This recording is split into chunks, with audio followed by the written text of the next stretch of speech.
You're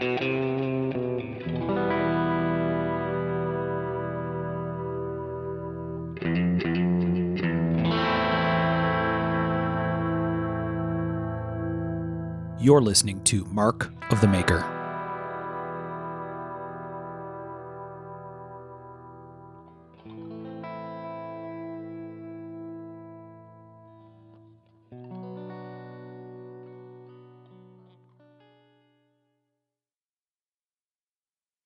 Hey everybody, I'm Mark Steiner and you're listening to Mark of the Maker. This is episode 99 of the show. That's kind of crazy to think about. 99. We have our whole crew here with us today. We have Mr. Michael Birch. Here. We have Mr. Sean Kendrick. Hey, hey.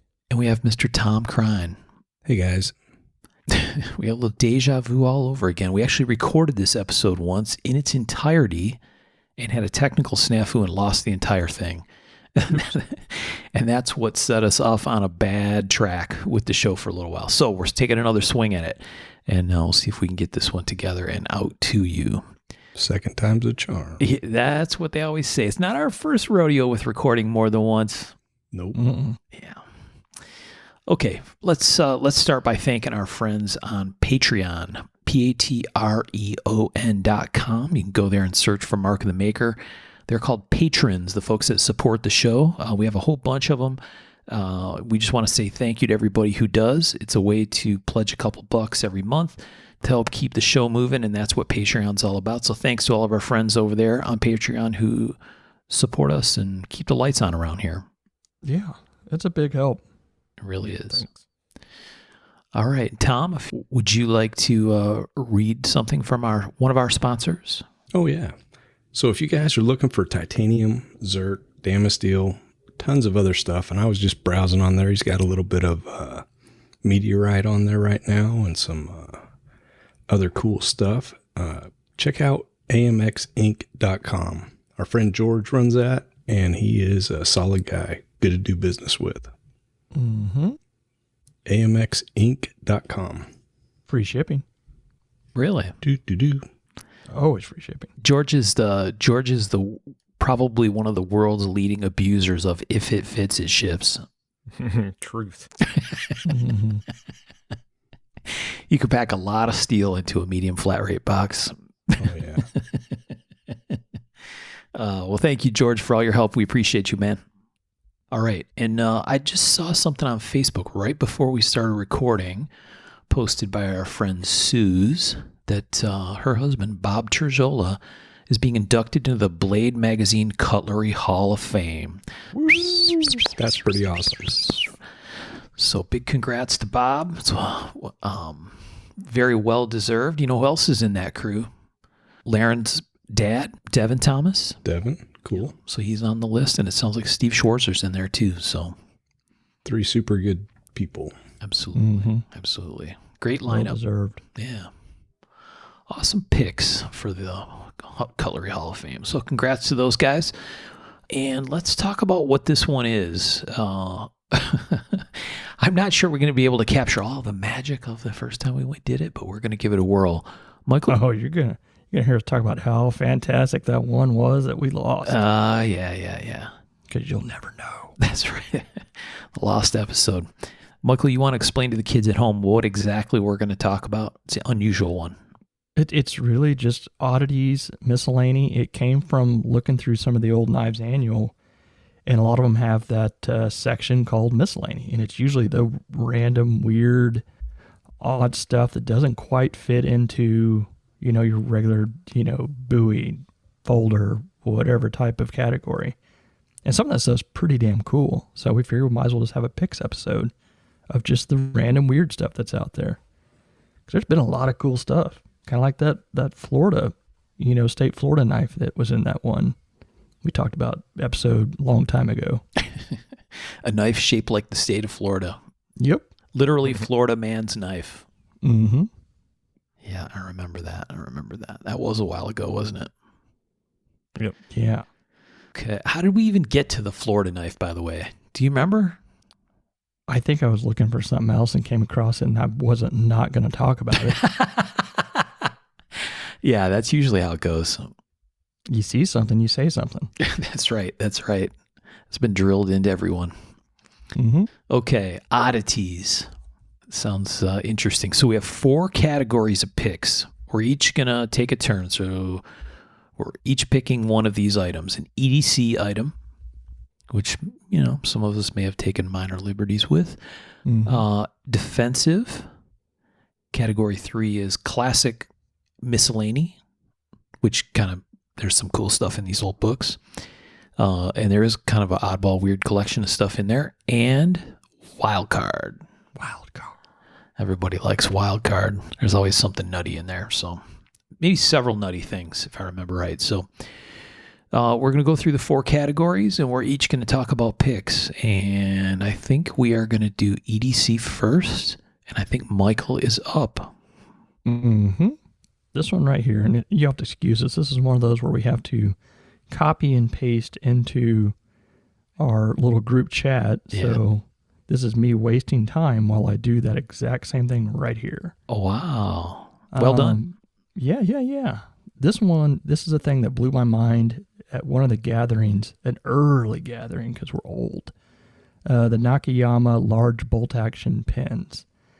These things are so damn cool. I'm pretty sure they're handcrafted. Maybe not. I don't know. Or limited amount of machines that handcrafted has a little bit of it's a little bit of a loose word, but it was one of the OG. It is the OG bolt action pen. And this guy does such crazy different versions of pen. He's got them. They always have an odd opening, system. They're very large, great material finishes on them, a great feel to them. We found out last episode that Tom has a couple that he just, found hiding around. I just have one. Mm-hmm. That's what everybody that has 10 of them says. It is super cool. Yeah, and the one I sent to the boys here was off of the Tactical Elements page, ran by our friend AJ. So, yeah, these things are badass. Yeah, that's a looker. They're very large. I don't know, you've got one too, don't you, Mark? I do.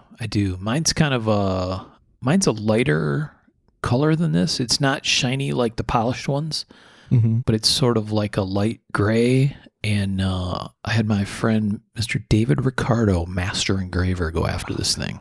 Yeah. Yeah, this is freaking stunning. But it was beautiful canvas to do the work on because there's little flats on 3 of the sides and all kinds of stuff. Well, it seems like a lot of the iterations now are a little bit more EDCable, if that's a word, and it probably isn't, but who cares?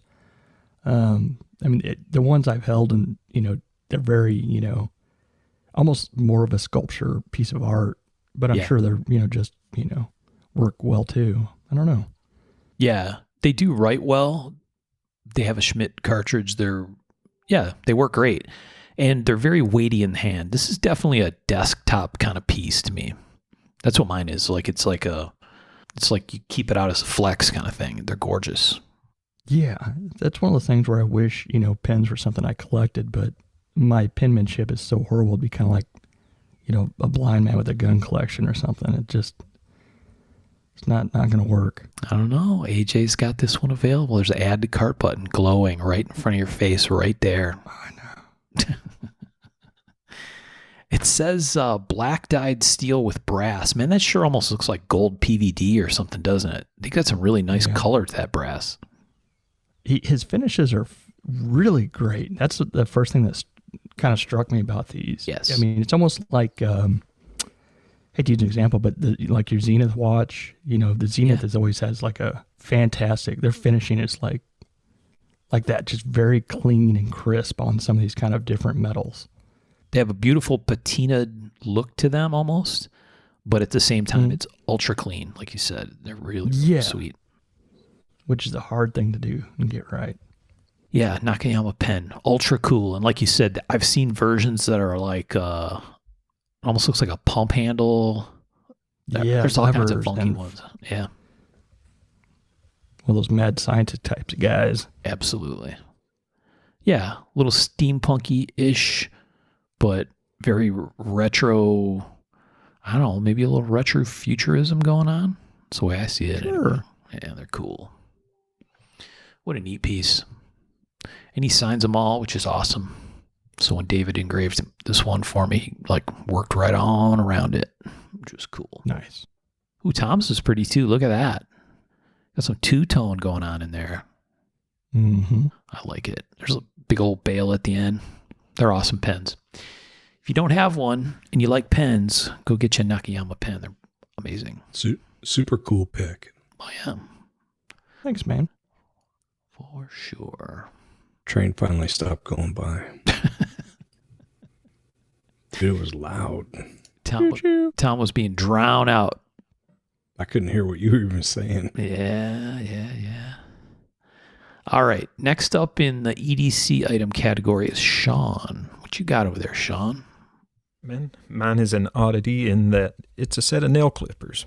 Oh. Ooh. And this is something that actually I carry quite often. Oh, yeah. And it's the Victorinox 8.2055.CB Swiss Army nail clippers with nail file. Handy dandy. Yeah, really slim, compact, fold up, and they are the best nail clippers I've ever used. I mean, they are legit sharp. Yeah. Nail clippers are handy. I mean, I keep some out in the shop. I don't have a pair of these though. And for those of you wondering why we act surprised, is because we did the first one of this episode a long time ago.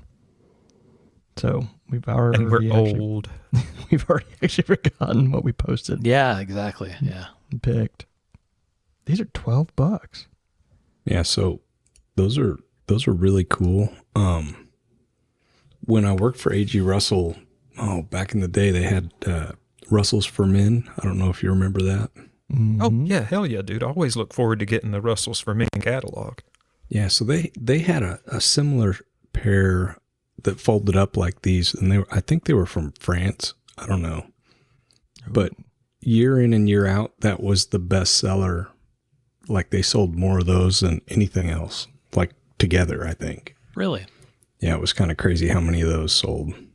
Huh. Very, very great, very good design, very popular. Nice. So good choice, Sean. Well, man, I mean, I'm telling you, if you've never used a really nice set of nail clippers, you're missing out. Yeah. Oh, yeah. I mean, it just makes quick work of it, and your fucking fingers don't feel like they've got serrated edges all on them. And they, like you said, the key with these looks like they fold flat. Yeah, Oh, yeah. they are very flat. How do they do that? Man, How do you open Magic. it? Magic. You just, yeah. Let's see. Let me look here. You see where in the second picture on Amazon, Yeah. the longer portion with the file on it, Yep. you push down the spring that's actually actuating the jaws Yeah. and then bring that forward. And once that goes so far forward, it just snaps closed. Oh. So while you're using it, that tail is sticking out, but otherwise it's like a lid over the thing holding it down.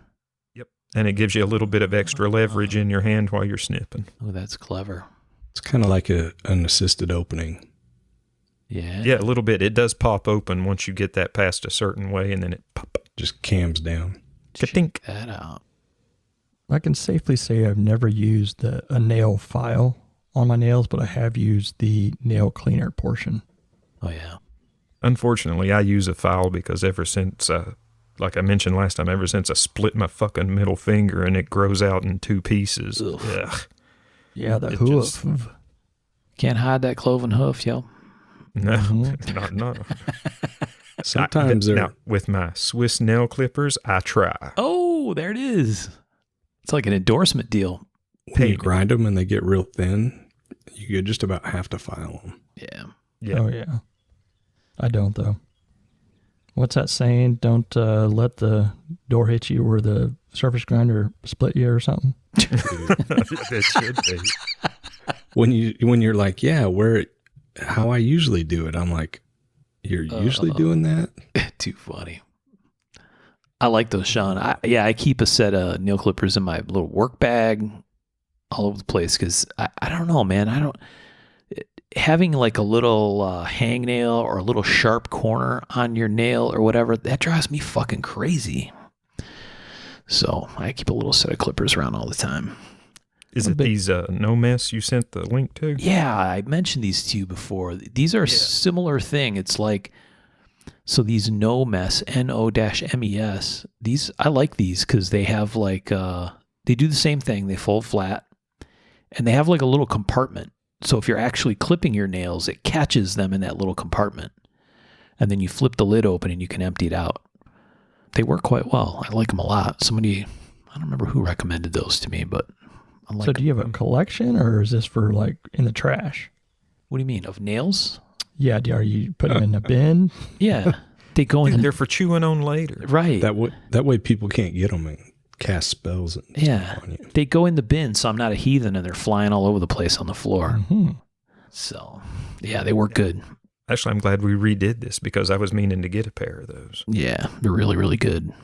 I have this, I don't have a cloven hoof, but I had, some years ago, I crashed on my motorcycle at the track and went over the handlebars going quite fast and got sort of body slammed and sent down some pavement for a while and then into a gravel trap. And my right glove, one of the fingers, the edge of one of the fingers wore through because I was sliding for a while with the motorcycle on top of me. That's terrifying. Yeah, it was not a good crash. And it basically ground the right side of my ring finger kind of off. Oh, The tip is no longer round. It's more like got an angle on it. And it healed. It took a long time. It's still tender to this day, and that's like 15 years later or something or more. And but when the fingernail grows out in that corner, it's weird. It hangs out in outer space, right? Because there is no more finger underneath it. So I got to ask, how fast were you going? I don't remember. I don't remember fast much. enough. I don't remember much other than seeing light, dark, and then kind of waking up like, holy shit, what just happened? Wow. Yeah, it was not good. I got my bell rung pretty good. But I kept my helmet and stuff around. I had my helmet in my office at work for a while because I was trying to remind some people, hey, if you ride a motorcycle, make sure you wear a helmet because this is your face if you don't. Dude, I see so many people, especially around here, they're like out riding in like shorts, tank top, and like flip-flops. Flip-flops, yeah, right. That's the dumbest combination. I mean, you're literally, there's not going to be anything left. Yeah. And they're usually driving pretty fast. Right. Nuts. Well, fall once and it fixes a lot of that. Yeah. You don't ride anymore. I can speak from experience. I mean, I was at the track, so you had to have full gear, right? So I was full leathers, gloves, boots, helmet, back protector, you name it. But I still got kind of jacked up, and that was with full gear. So, of course, I was riding much more aggressively than I would on the street. Because if I rode that way on the street, it would be wildly unsafe, Tom. Right. Mm-hmm. I just want to comment on how if you've never had an abrasion wound like that, be it Michael's surface grinder comment or your pavement comment, man, you don't understand what it feels like. It is such a fucked up, hurting feeling, and it takes forever to heal. Yes.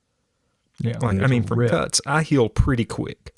I'm not quite Wolverine, but I'm close. But whenever I grind something away, it seems like it takes forever to feel back in. Mm-hmm. Yeah, and it's like, I mean, to some degree you're regenerative, but not when there's like acreage missing. No, not when you put a canoe in the side of your thumb. Right. We're big meat sacks. That's it. Yeah. Yep. Yeah. Wow, this is nice. It's almost got the Very level cool. of gore as the Warhammer episode. I like it. Right. At a little tiny microscopic scale. Okay, great pick, Sean. Very useful pick. Yeah. There you go.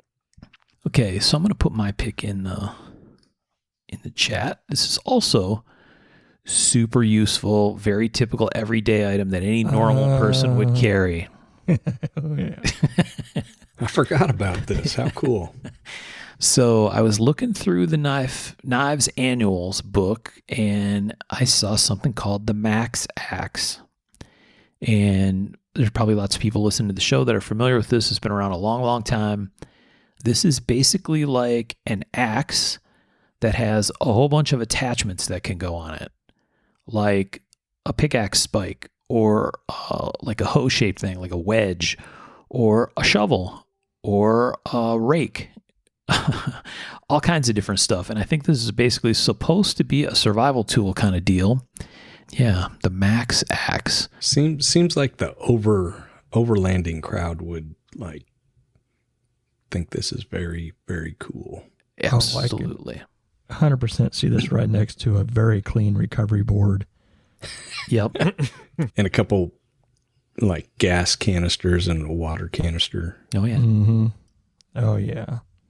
Yeah, I think we went over, like, we were trying to find who originally made it, and we think we came up with it was the same person, right? Same company. Yeah. Because we found a whole bunch of different versions. And Yeah. Isn't it? Let's see. I can't blow this up. But EDC, huh? So you're just going to put this in your pocket, or? Yeah, man. Well, I guess you never know when some Halloween or, Trunk of your car, everyday car ride. I got a new car, and I need to put something like this in it. I got a 2017 Chevy Spark. Oh, nice. I need to figure out how to mount this on the outside. Like inside the back window on the hatch. All right. Where people can see it. Because I feel like I could get stuck in a crack. Beware of large potholes with that vehicle.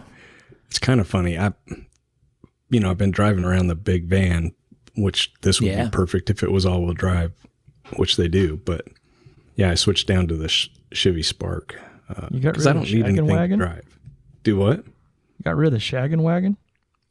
I'm working on it. Wow. You only work in extremes? I mean, there's cars between those two. Yeah. Yeah. Yeah. Tom had a situation he had to resolve over there. Yeah, my kid's car got totaled, and we're still working on that, and I needed something that we could drive, so yeah. I thought everybody would ride with me, like in my family, but nobody wants to ride with me, so I'm riding around in a 12-passenger, like, creeper van by myself, so it gets like 11 miles a gallon. I don't really see the purpose. Tom's like that guy that's sitting outside the drugstore where the lady wants to go out to her car and realizes she's might be about to be abducted. I saw that. And it's just Tom out there eating biltong strips in the shade, enjoying his life, drinking a Dr. Pepper. It wasn't me. Oh, sure it wasn't, pal. That van looked awful familiar. A man that looks like you, I approve this message. It may have been a good idea to... If you see something, say something. Mm-hmm. Especially if it's Tom in a creeper van. Well, the Max Axe probably has an attachment to put some holes in that vault to strap some zip ties to. Duct tape and zip ties. Mm-hmm. I'm sure it comes with a cool bag. I bet there's an extra pocket in it. It's a spark, not a volt. That's a different thing. Different electrical term. Oh.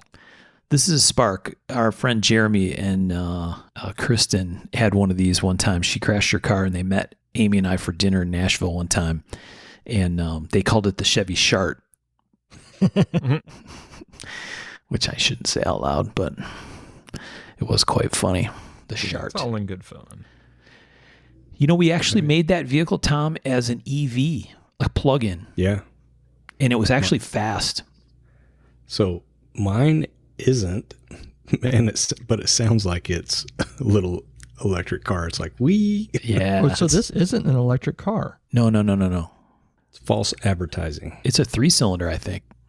Yeah. No, it says 4-cylinder. You're thinking of the Geo Metro. Okay. But 98 horsepower, buddy. So just maybe wear full gear. Yeah. I got helmets, boot, gloves. You can all... I'm driving like back and forth to work, man. It's all good. 10.6 to 1 compression ratio. That was a big deal back in the day. Honestly, it's not a bad car. It's a fine runabout for sure. I was able to buy it with, pay cash for it. Not very much money. So yeah.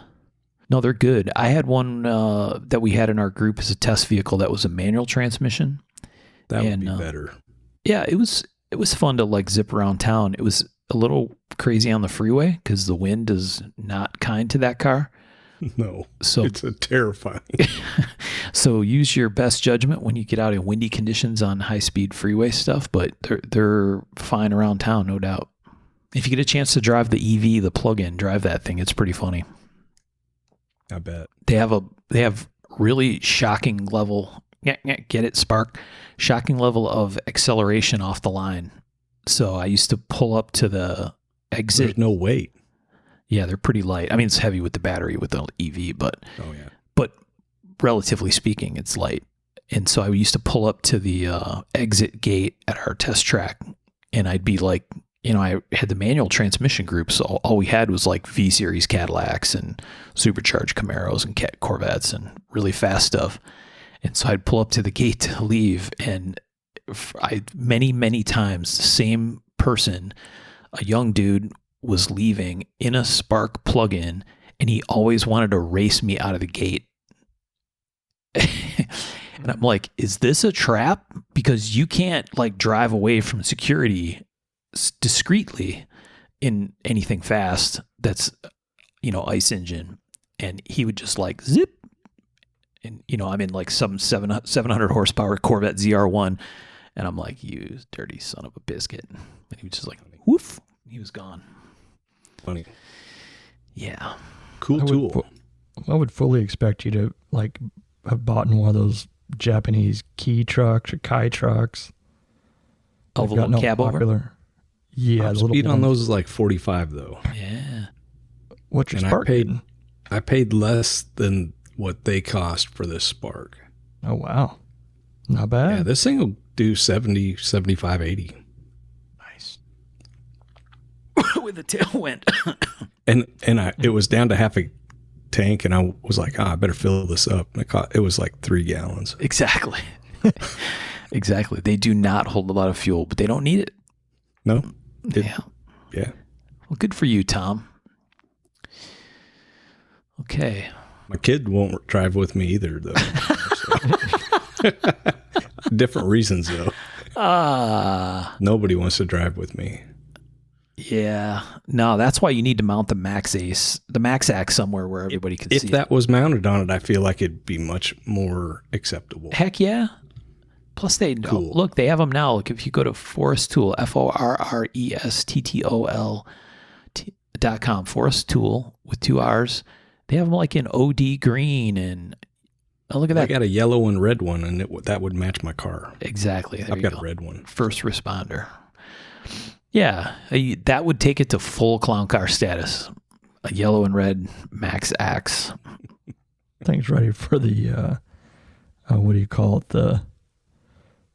I just forgot the name of it. The Gambler 500. Yes. Yeah. Okay.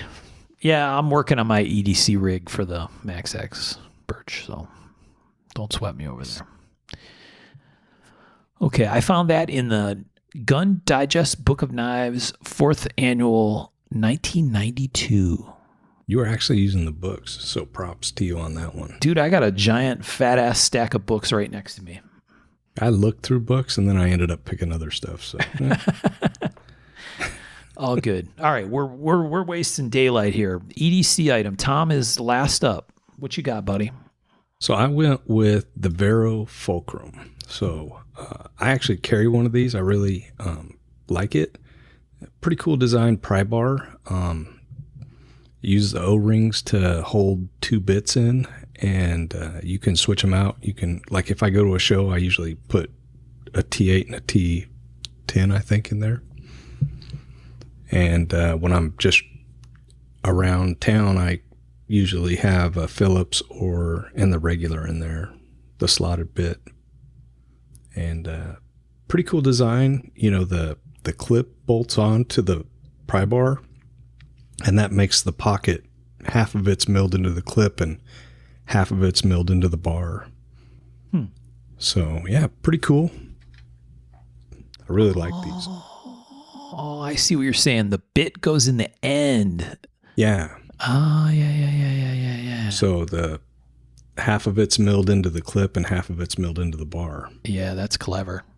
It's pretty cool idea and design, and it's really handy. It's a solid pry bar too.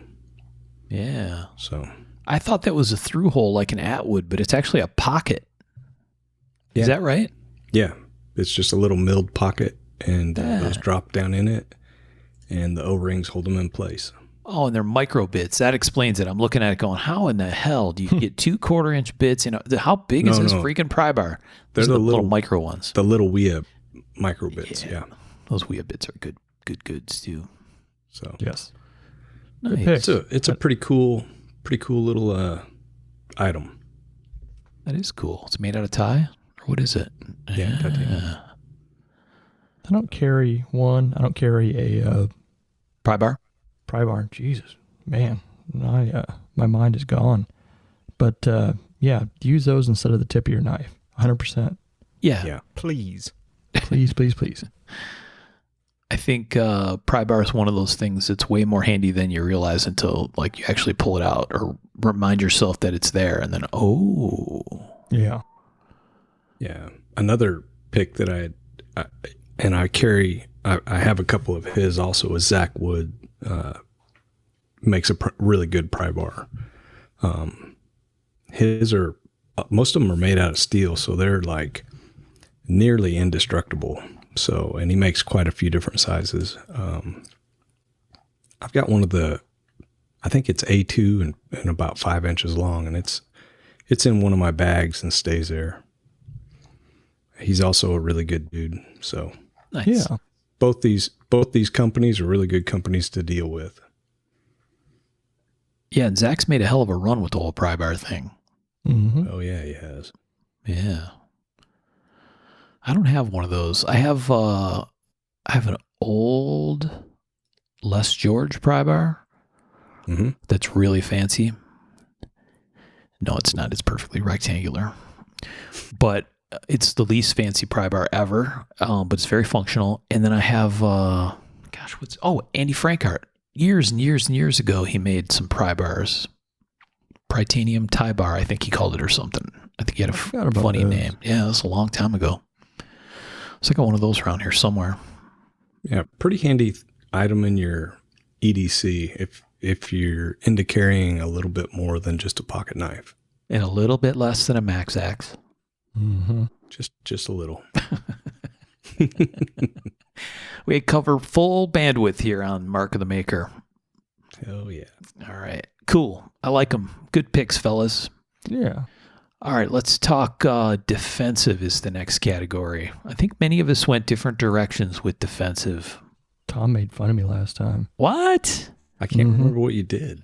Oh, so I guess it's going to happen again, huh? It's going to be awesome. I get to make fun of you again. Oh, no. Yeah, I went a little different on mine, and I went with the Jones brother micarta hammer. Oh, that's right. Yeah, and he's all like, "Oh, it wouldn't hurt if I got hit with a micarta hammer." But he didn't want to get hit with one. I do remember that. Yeah. Yeah, so the Jones brothers have been doing defensive type stuff, like secret defensive sort of stuff. A lot of stuff out of micarta, and these hammers, I'd love one for the shop, truthfully, are just fantastic. And they had just finished up a batch when we'd recorded last time.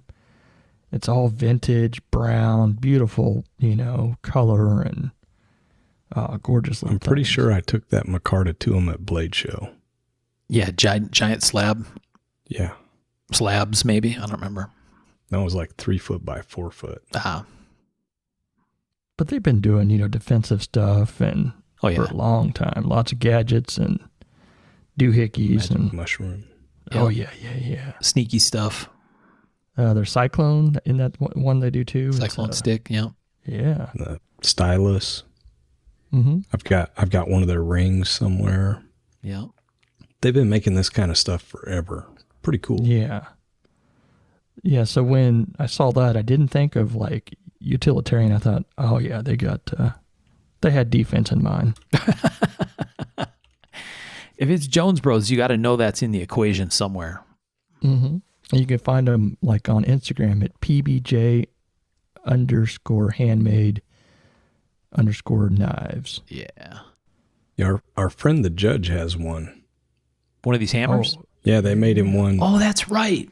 as a gavel, Yeah, that's super cool. which is kind of cool. That's awesome. For keeping order in the court. One of those that keep order, all right. mm-hmm. Yeah, that is some pretty micarta too, isn't it? I'm pretty sure. Hang on a second. Yeah. If it's the stuff I got, it came from what's his name? The guys that did Mineral Mountain Hatchet Works.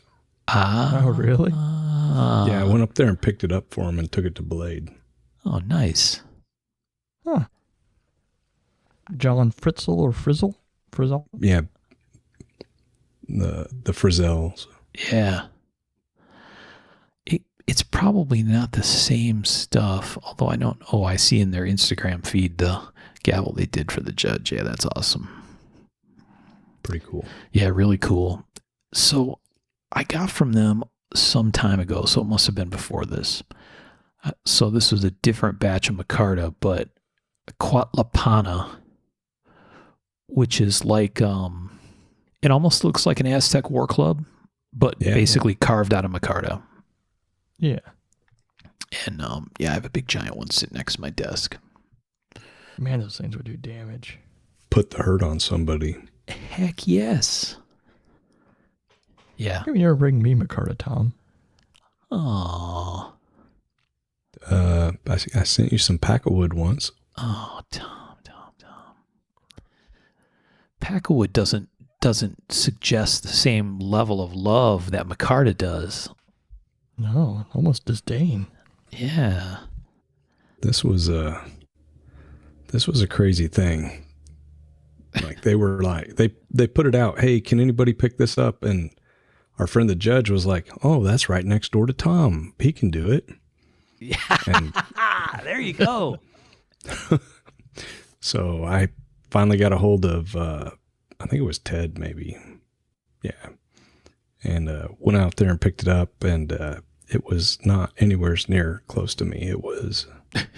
They live a long ways away from me, out in the middle of the sticks. They're fantastic. There are banjos playing out there. Yeah. Ooh. But that was more of a voluntold, that they call it, sort of situation. They gave Tom the old bit. one too. A little bit.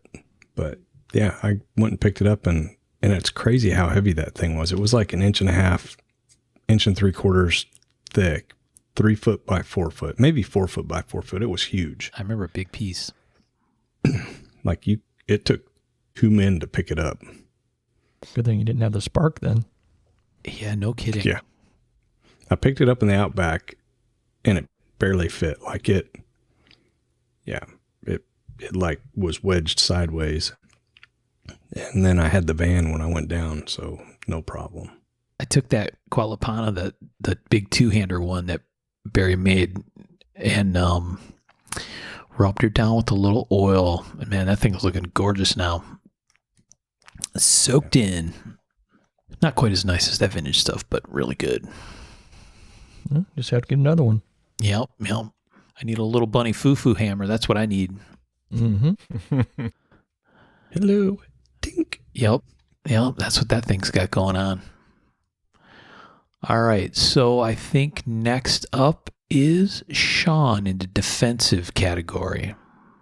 All right, that just linked up. And my choice for the defensive category is the hideaway knife. Oh, yeah. Oh, yeah. Very cool. Yeah. This is a fixed blade. It has a handle that's made to go around 2 fingers. Did they ever make any that were made to go around 3? Oh, good question. Uh-oh. Was it And always that's called the capsule. Oh. Okay. Well, the hack is made to go around 2 fingers, and the point of it is you can two-handed manipulate a handgun or firearm and still have your knife ready and attached to your hand. Yeah, nice. And Tom, you have a little bit of history with these, don't you? Yeah, back in the day, the owner kind of worked with the custom makers, 20 years ago. and like Joe Brum, Ken Brock, Mick Ryder, Simonetch, a bunch of these different guys were grinding them, and I ground some also. And then she did a production run, and I sharpened like all those. I think back in the day, Joe Brum or Ken Brock I think Ken Brock maybe was making the sheaths. I don't know. One of those guys, Sounds two guys right. was. But yeah, and then things got weird. She flaked out, and basically everything she said was a lie, and Oh boy. it got weird. Same people still doing it? I believe so. I believe she's not involved anymore. It's her husband, William, I think, doing it. Okay. Or I don't know. That's what I recall. I don't think there's no custom hacks being made now that I know of. Yeah. When we kind of ended, when it ended, like I had hundreds of them here, and I was like, I need you to pay me so I can get these out of here. And I finally got them to pay me.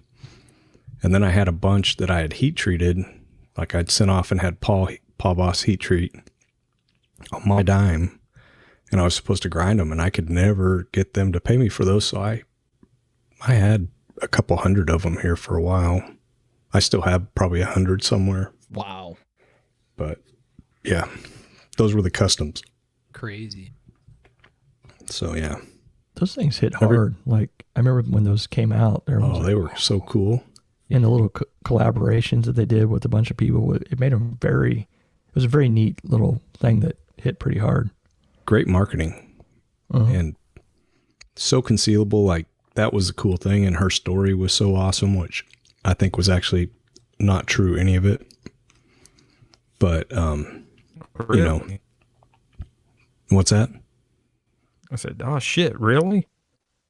Yeah. But I mean, it's still a cool product. And like, there was like 20 different but ways that's a you could shitty carry. thing to lie about. We won't go into it in depth, but No. it's a shitty thing to lie about. Yes. But yeah, really cool product. The concealability, and also basically you could have it on your hands and use it with your full dexterity of all your fingers. So great idea. Yeah. Yeah, they were a big deal for a while. Mm-hmm. It's still a great idea. Yeah. Yeah. I mean, thus me picking it. Yeah. Because I only pick great ideas. Goddamn right. 20 years I mean, ago. you guys know If I can I'm find them, clutch. That's I right. can find them, I'll make you one and send it to you. There you go. No, dude, I ain't going to turn it down. With pack of wood handles. It doesn't have handles. That's the only, I've never sold any of them, but I've given a shitload of them away. 100% cover the 2-finger hole with pack of wood. That's I was just going to say. They don't have handles until now. Oh, geez. Dude, there's holes where you put the cord through. You could just attach the handles that way. Yep. Yeah, they were all designed to have a cord handle. I'm telling you, get your son to make some pack of wood worry stones and bolt them onto those little lanyard holes. Boom. Money. Pack of wood's expensive. I don't know if you guys know that. We've Seriously, have you priced it? We've heard many No. times about its amazing high value. Price it out just for giggles sometimes. It's like probably 3 or 4 times a set of micarta scales. Yeah. Yeah, that doesn't make much sense. There's a lot of manufacturing effort that goes into pack of wood. It blows me away, dude. It makes me laugh. Seriously. Yeah. So They're just like, do these colors go together? No. Squeeze them together. That's right. That's yes, right. they do. Lay those babies up with some epoxy. Let's roll. Oh, Lord. Pretty funny. Very cool choice, Sean. That's throwing it way back. I was getting like way back machine vibes going. Felt old when Tom said that was 20 years ago. Oh, God. Probably further back than that, honestly. No, I've got a stick with 20. okay. She gifted me when I was doing all that a Gen 1 one of those little mini square iPods. Oh, wow. And it's like got some stuff engraved on the back of it, but it's kind of funny. But yeah, I still got it somewhere. Spinning disc iPod. Mm. Yeah. The little square one, like 1.5 by 1.5. Ah, okay. Oh, yeah. Pretty funny. Nice. I should find that and see if it still works. They call that a shuffle, the one that's like got a clip built into it. Is that the one you're talking about? Yeah, had a little. Oh no, Said, this one was like, I'm wrong. I had one of those. This one is like maybe 2 inches by 1 inch, maybe. Okay.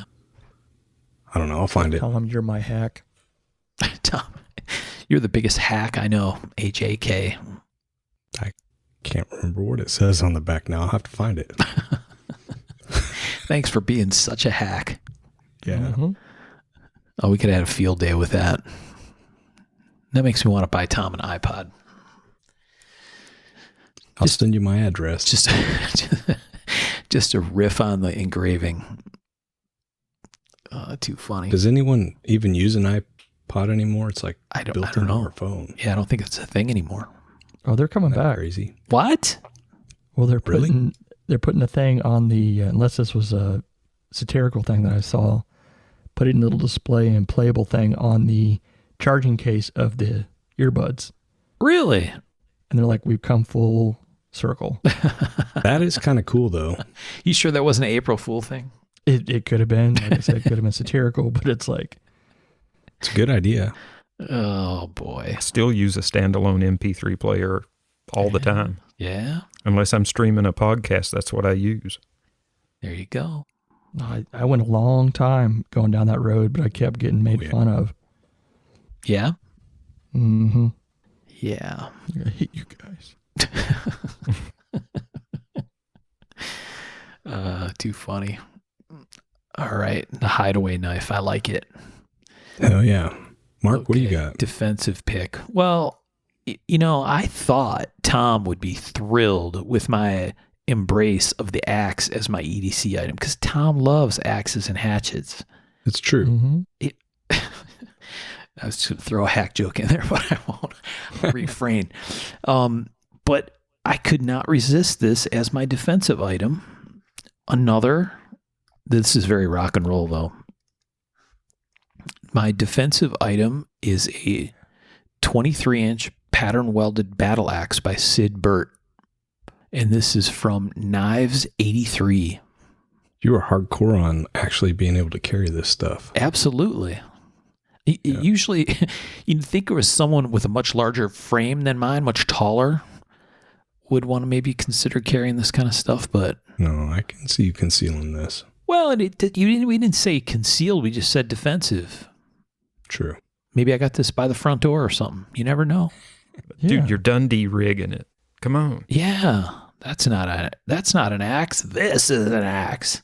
Damn What do you straight. think Tom thinks about the round handle? Oh no! Don't start. La la la la la. Non-index. I don't. You Can't can't tell hear from you. that picture. It may be oval. Yeah. Could be flat. I'm sure Sid Burt thought that through. Round handles are the dumbest thing ever. There, I said it. If you make a round-handled axe, you're an idiot. Sorry. Well, we'll have to wait for the kids at home to see the photo. But clearly, when they see this photo, they're going to recognize the practicality of this defensive item. And obviously, it must have an indexable handle.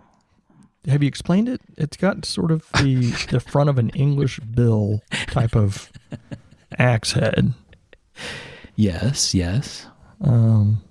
Full, Damascus, obviously turned on a lathe, because it's what people do sometimes. That's what you turn non-round items on. Keep going. Yeah.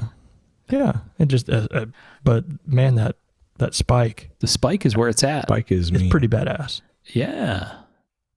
I mean, whether you buy this as a defensive item or not, if you had this in your hand and you're in trouble, you'd be swinging it, and it would be a pretty solid piece of kit.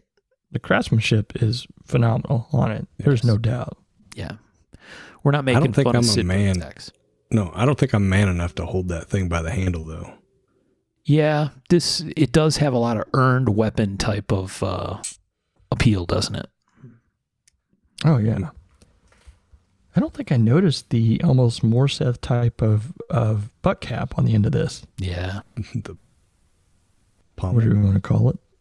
Yeah. The pommel on the end of the handle. Yeah. Looks like a stainless steel, kind of almost out of place on that. A little bit. Is that a Interesting. roundel or? Ooh. Maybe. Anyway, Pretty cool.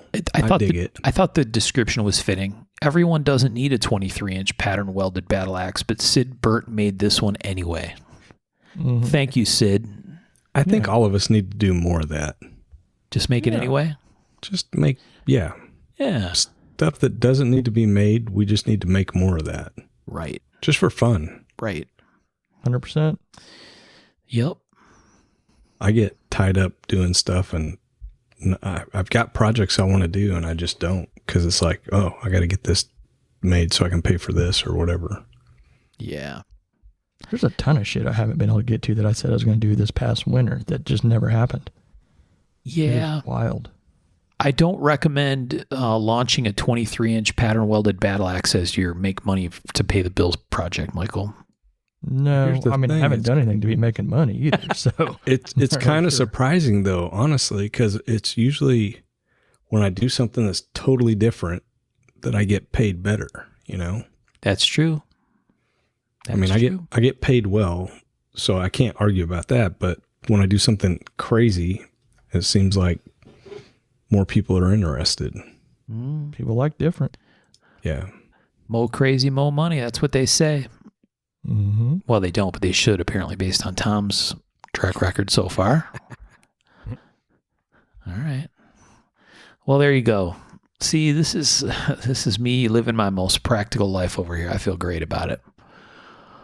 Okay, defensive pick. Tom, what's your defensive pick? I went with something kind of cool, I think. I went with the Combat Flathead. Oh, Let me send you guys a link. So basically, it's a combat screwdriver. Oh yeah. I don't think Michael liked it. yeah, that's right. He didn't. No. He doesn't If like a you lot, read- just to be completely clear. Well, I don't think he likes the Jack Carr books. And I think like that's that. probably Oh, why. that's what but it was. Yeah. yeah. So yeah, one of the main characters carries one of these, and I looked it up and I was like, that's kind of cool. It's like a pry bar, but made to stab people. So I don't know. I thought it was kind of cool and different, so I went with that. Nice. So explain to people how big this thing is. It's a pretty good sized thing. Maybe it's not that big, I guess. It's not too crazy. It's 7.5 inches overall. It's got like okay. a Kydex sheath. So it's something that you can super easy inside the waistband carry. And it comes with a trainer. It's not super inexpensive. It's kind of the opposite of that, honestly, for what it is. But I went with it because of the idea, not really because I'm going to buy one. Ha. Definitely got plenty of pictures of it next to Jack Carr books. Oh, yeah. Well, yeah, if I was in a Jack Carr book multiple times, I'd be posting that shit everywhere too. Just saying. That's fair. Yeah. That's fair. That is I wouldn't. fair. I'm not thirsty like that. You know what? I'm with Sean there. I changed my mind. I think maybe what is Dynamis? Is that like a fancy name for molded plastic, or what is that? No, of course not. Dynamis waterproof case.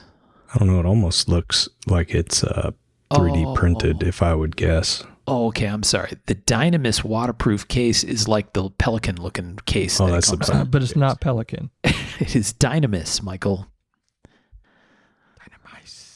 Dynamice. Yeah, the sheath looks printed. I agree. Almost. Well, and then I look at another one and it looks like Kydex. So I don't know. Kind of Yeah, weird. Hard to say. Because there's one with the eyelets and that one looks like Kydex. But the one with the knife doesn't have eyelets and it looks like it's printed. So this thing is entirely made of metal. Yeah.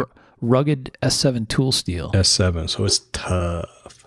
Yeah, I mean, the steel makes sense for what it's made to do. Yeah. I'll Great give steel. it That that. does make sense. Although, if they're not getting Jimmy Walker to advertise for Dynamis waterproof cases, they're missing out. There you go. There you go. Because it would be Dynamis. I could, I was hoping I someone could would go feel there. that coming a mile away. Oh, man. Well, for like the 10 people who are our age who listen that have actually watched Good Times and know who fucking JJ is from Good Times. All right. Hope you guys enjoyed that one. Yeah. Woo. Oh, Funny aside on S7, you know, that was one of the steels that Loveless experimented quite a bit with yeah. before he switched over to 154 CM. He felt that it made a superior steel for his knives, but it was like hit or miss. Like 3 out of 4 would be perfect. That fourth one wouldn't hold an edge right. Really? So it was like some kind of tricky heat treat issues, and that's what pushed him to CPM or to 154 CM Interesting. RWL 34. Interesting. Yeah. 3 out of 4 would hold an edge and be tough and be crazy great, but that fourth one he wouldn't pass mustard. On the details, you know, where you saw the Dynamis, Yes. Yeah. the bottom it says, why a combat flathead? But you can't, you can't click on it. I thought think that you was scroll cool. down.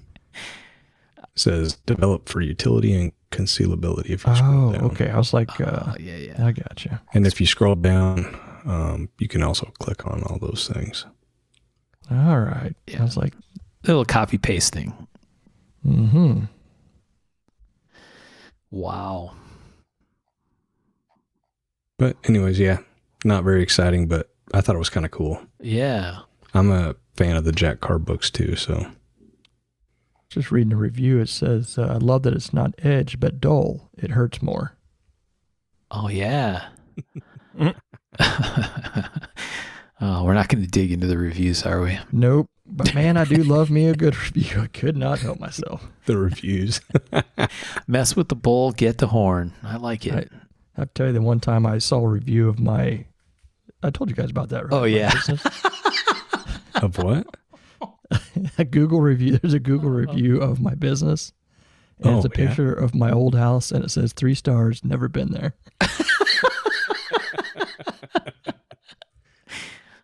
Looks like it sucks. Yeah. It was just, I typed that in there. It wasn't enough characters. That have the old Bronco beside it. oh, that would have hurt even more. No, that'd be rubbing it in. That would be rubbing it in. Oh, too funny. That thing is worth a small fortune right now. No kidding. Oh, yeah. Maybe a large fortune. Like legit, if it ran, probably 40K. I saw a rusted one for 30K the other day. Yeah. Like they don't run and they're like a pile of shit and they're 30K. Mm-hmm. Oh, think of all the Mustang money that could have happened. But then I'd want Bronco money. Right. I know. I would love to have one of those. They're so cool. Mm-hmm. Yeah. Of course, I'm driving a Chevy Spark, so freaking Pinto is looking pretty hot. Ah, Just kidding, Mark. Just kidding. Ooh, Yeah. that was close. that was close. All Good right. save. Yeah. The defensive screwdriver. All right. Hell yeah. Have we exhausted the defensive category? I think so. I hope so at this point. Okay. Yeah. Yeah. We're moving on to classic miscellany. This is our third category of picks. Classic miscellany. I just something about that word miscellany. I don't know what it is. It just gets me. Oh, wait. I had a backup pick. Oh, did you? Yeah. As if, I mean, if you could even wrap your head around the concept that a 23-inch pattern welded battle axe might even have a potential for a backup pick. But I loved It's a halberd. I loved the caption. So this is a hat knife. This is a hat band knife made by shit. I remember Jim this. Sasser. And the caption, this is from the hat band knife from Knives 83, same place the Sid Burt battle axe came out of. And you can see some other awesomeness in the background of this picture, right? Along the edges. Oh, I didn't pick those, though. I picked the Hatman knife. Jim Sasser says he's feeling naked without his Hatman knife. Says it's just as handy as a forefinger. Says he wants it back. There's a lot to unpack there. There is. There's a lot going on in those 3 sentences. Is he missing a forefinger? That may be implied by that caption. But hey, say you're in a Wild West poker game gone wrong. Wouldn't a hat band knife be wildly handy? Oh, they would never catch you reaching all the way up there. Heck no. Not if you I'd just rather have have a a hat big band. feather. That's right, Sean. That's right, Sean. A big feather. Big old peacock feather coming out of it. Excuse me, gentlemen. Let me adjust my feather. Whoop. Stick a fool. Stick a sucker. That's right. Why is that dude always pointing at everybody with his forefinger? Just as handy as a forefinger. Yep. Hat band knife. Sorry. I forgot I had a backup pick. My bad. Oh. Tom's coming apart. You've killed Tom. Oh, no. He had biltong going down the wrong pipe. Oh, man. That's You okay, bud? Took a Bill drink Tong. and started laughing again. And almost died, I think. Oh, no. Man, hop in that spark and get to the hospital. That's right. Transport thyself. I'm better. Oh, man. The spark does not make George Jetson's car sounds, Michael. Kind of. My wife's EV Kind does of. all day long. It's really funny, but I'm going to put a card in the spokes on the wheel so I get some V8 sound going. yeah. Slows it down significantly. Just make it like an air brake. Just like deploy the baseball card when you got to There you go. quick stop. Okay. Classic miscellany. So this is where the name miscellany and the episode. So in these older knife books, there's actually a chapter called miscellany, right, Michael? Oh, yeah. That's I mean, where this all kind of came from. so much fun stuff in those. I love looking through them because it's funky stuff. There's people making a bunch of everything from like the pizza cutters and stuff back then. And I think in an earlier episode, we talked about the toast cutting stuff. Yeah. And that all that kind of brought back there's some funky stuff we can talk about. No doubt. Then, of course, it leads to all this tomfoolery. This. All right. Well, Michael, you're first up with miscellany. Give an example of what we're talking about when we say miscellany. This one is funky and cool. Oh, that is cool. Which I'm not sure if this was my wild card or my miscellany, but it's a Tom Berenger battle shear design. Now, these are they're basically like scissors, built like scissors, with a pivot point, two opposing chisel ground blades, almost like the Chinese Butterfly knives. Butterfly knives, thank you.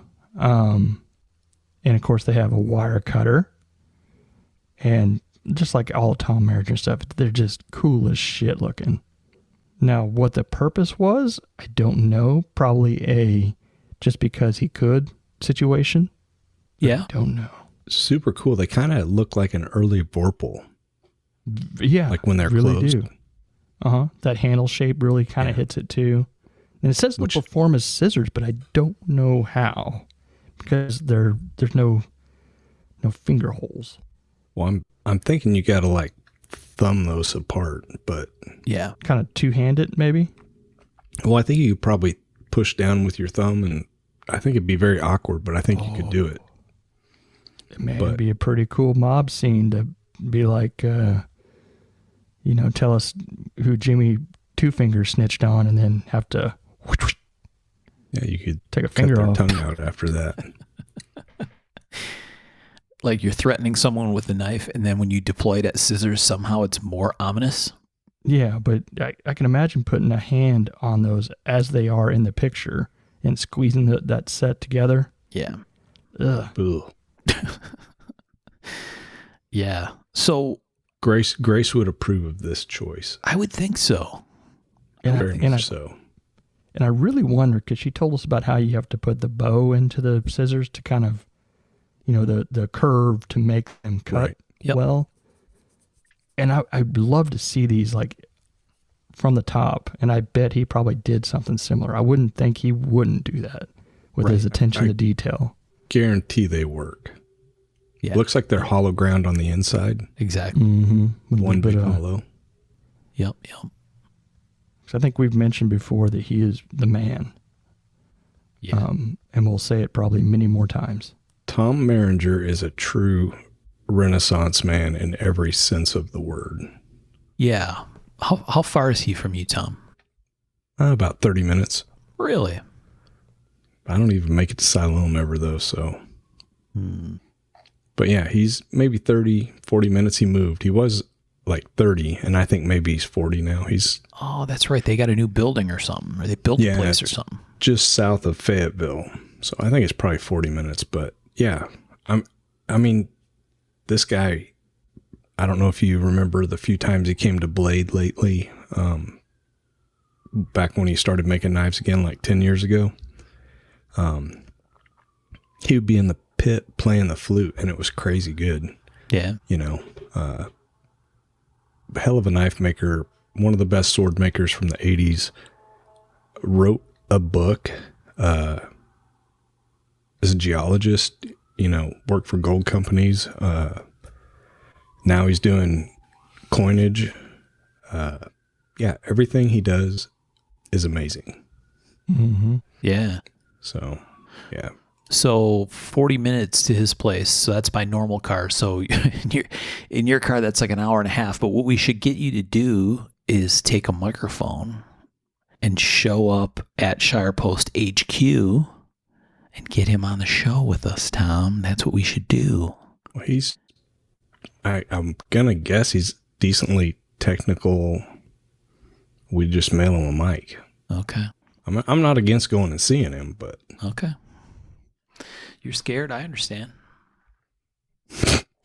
not scared about Tom. He's one of the good guys. Yeah. He's not going to make fun of your car. No.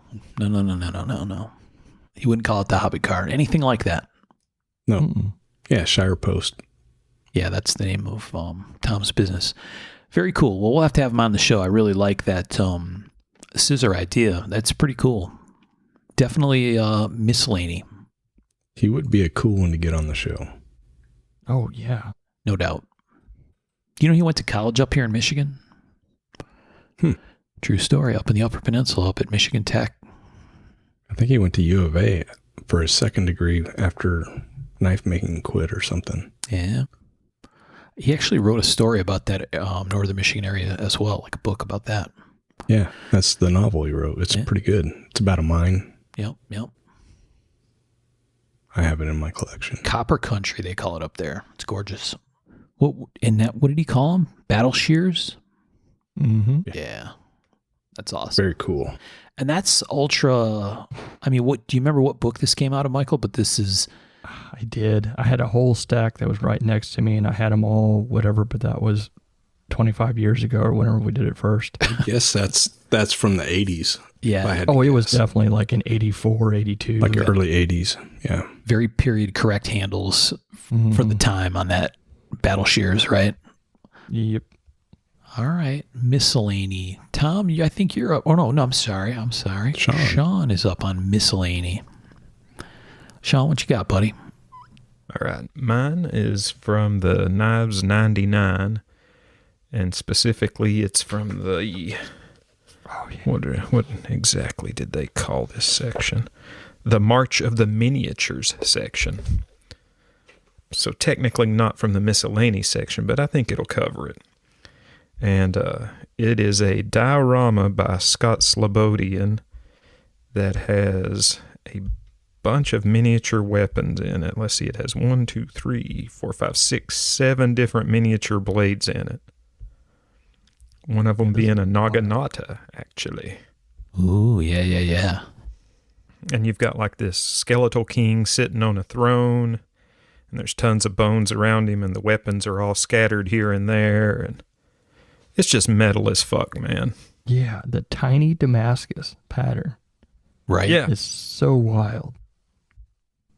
Like the double horned helmet and the friggin' engraved handled Viking Damascus sword. Yeah. Yeah. Super, super, super cool. Yeah, this is something I definitely got to put up pictures of because I couldn't find it anywhere on the internet searching. Oh, you couldn't find this piece in like modern pictures or whatever. No, the pictures I sent are pictures I took using my phone Yeah. out of the book. That's Right. all I could find. And this is kind of an anomaly for Scott anyway, because generally his stuff's like traditional Japanese stuff. Yeah. Pretty wild. I mean, exquisite, super, super high-end Japanese stuff, but definitely outside the box for him, I believe. You wonder what brought, why did he make this piece, I wonder? Like you Yeah, said, I don't- way outside the box project. Yeah, commission or, working on a kid's diorama. He's like, let's take this to 11 or... Yeah, no shit. I bet there's a story. There's a story. I would love to hear that story. I I would want the too. story. Right. Very interesting. Yeah, I this mean, is, there's like an elven dagger, Chinese ring-handled sword, cutlass, double-edged broadsword, the Viking sword. That one that looks like, is that kind of like a Celtic double-edged blade? yeah. And then a naginata. That's so cool. So I've got a book on Scott Slobodian, and it's got this in it all in color. I'll try to find that and see if it says anything about it. Really? Yeah. Well, man, I haven't been able to find much background on him. Give us a little bit of background. Do you remember anything it said about like him as a maker? Scott Slobodian? Yeah. I mean, He's all a I hell know of- is that his stuff is exquisite. Yeah, hell of a maker. Susan and Bob Terzula know him personally. Yeah. I can go look for it real quick. It's up in the front office.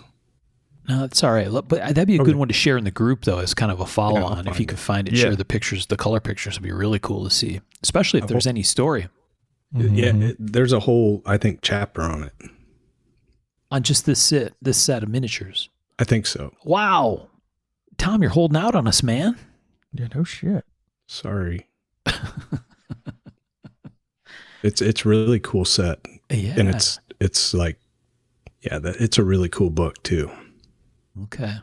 Well, we may have to include that in a future episode, the follow-on story for people that aren't in the Facebook group. Yeah. But yeah, I'd be very interested to hear that. Such a cool pic, Sean. Thank you. And I want to say he didn't make very many miniatures. His thing was more full size, Japanese swords and some Chinese stuff. But Yeah. You definitely are going to have to share some pics of this, Sean, because it's hard to even explain what's going on here. Yeah, I mean, a fantasy Looks like- diorama. Fantasy and that is diorama, yeah. selling it so short. Right. it's like straight out of 40K.